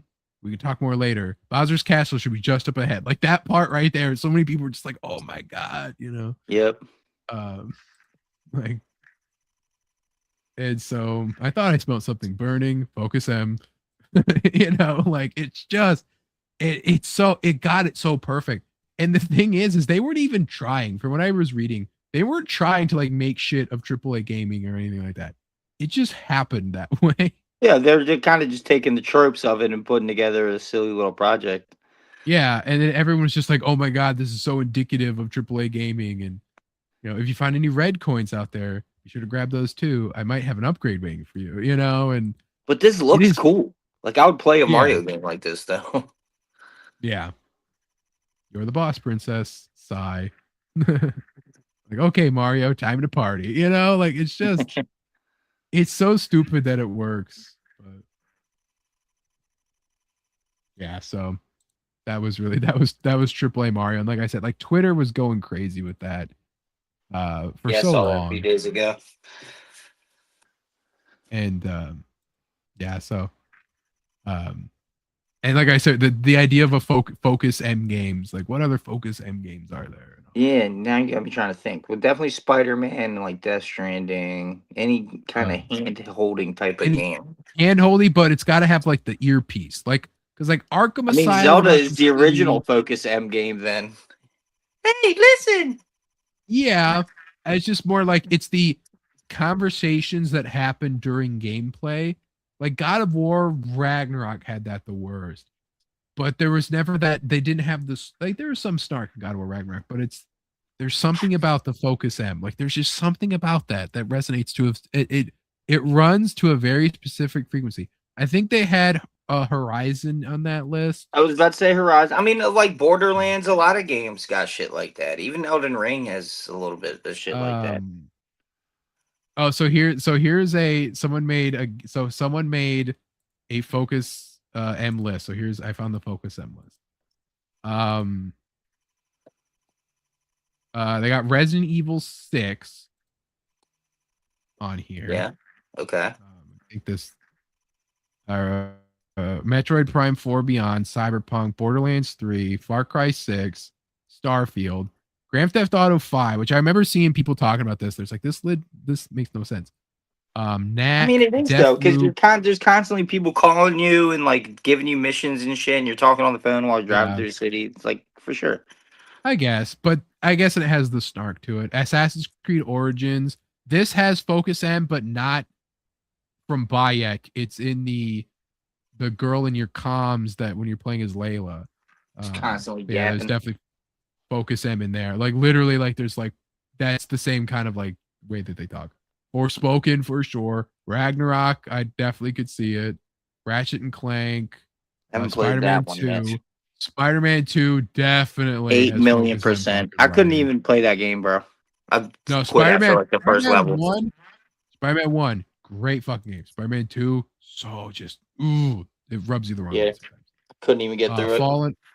Jedi Fallen Order, yeah, that's got it. That's definitely that has it with BD, where BD will go like bloop, and all that. Oh yeah, I haven't played any of those yet. I'll have to get through them eventually. Cal will talk to him and all that. So, Master Detective Archives Ring Code, Watch Dogs 2, Delta. See, like Snake Eater shouldn't count because this was like way before Focus M was ever. Yeah. That's what I'm saying. If you're gonna put Snake Eater, you gotta put Zelda. That was the original Donkey Kong Bonanza, Wordle of all things, Horizon Zero Dawn for sure, Arkham Asylum, kinda. I get that what they're saying. That came out a little earlier too. It did, but I get what they're saying because Oracle does have a lot of that, like constant all right, Batman, your objectives just up ahead and all that stuff, but it's not as egregious. Uncharted 2, Among Thieves, yeah, sure. I don't remember Uncharted 2 all that much, but I guess it does have that kind of like snark and all that to it. And then Ninja Gaiden 4, which you have played this, I have not. I don't really notice it. Ninja Gaiden 4 is basically just a straightforward level action game, so I mean, yeah, I don't really notice it too bad in that. So this was, and I do know that this had made a lot of controversy and stuff, but this list and how it was, people were like, I don't know if GTA 6 counts, I don't know, all that stuff, but like I don't know why. And GTA for sure. I could see it for sure being a Focus M. That Resident Evil 6 logo, that fucking giraffe getting the fucking blowjob. You can't ever fucking not see that. Well, I didn't, but now I guess I do. You've never heard that before? No. Hold on. That game was just one of the weakest too. I mean, I still love all the Resident Evil games pretty much, but 6 was just super on rails. It was just crazy. Evil 6 giraffe. I can't show this on here, but oh, sure you can. It's I mean, like this one, they actually just like drew it out, but I'll show it to you after the stream's over. Anyway, yeah, you can do that. If you look up Resident Evil Giraffe, it literally like it's one of the things. I think that's everything that we talk about. Yeah, I think we'll save some of this for next week. Don't want to go. Oh yeah, I did. We'll save that. We'll save that for next week. Save it. Yeah, might as well. But I did hint at it that rumors abound that one of Spider-Man's greatest foes will be in Brand New Day, and we will talk about that next week, as well as a celebrity who wants to play Spider-Man in a movie. And Bella again, fucking Ramsey, baby. very, very big mistake. So anyway, we will talk about that all next That week. bitch will Thank never you. be fucking Spider-Man. Thank you everyone for being here. Thank you, Roygen. Thank you, Baki. Thank you, Victor. Hail the chat. We love you. Jay Sonic for stopping by. Thank you, Jamie, for stopping by, and Ruby King as well. And Boo says Jamie's still here. So anyway, and thank you, Snowman, for being here. Officially back. Jesker, who could spend hours watching some Australian guy, but could not show up to the stream, but that's okay. The downfall of that Australian man needs to be studied and applauded, though. Okay, that's all I mean, gotta say. it's being cataloged. I mean, plenty. It is being archived. But I mean, is it interesting? Not really. Anyway, we'll Not see you anymore, all dude. again. I saw all this coming as the architect, so I mean, I'm just kind of when you drunkenly ranted on this very show a year ago. It caused all of this, bro. It was that show that started the downfall. So be back here next week for more Nerd Talk news, including more video game news, including more Marvel news, including Star Wars news, and who knows what we'll get with DC in that interim. But we'll be back again next week. Thank you all for being here. I will see you all then. And now I'm going to play the outro.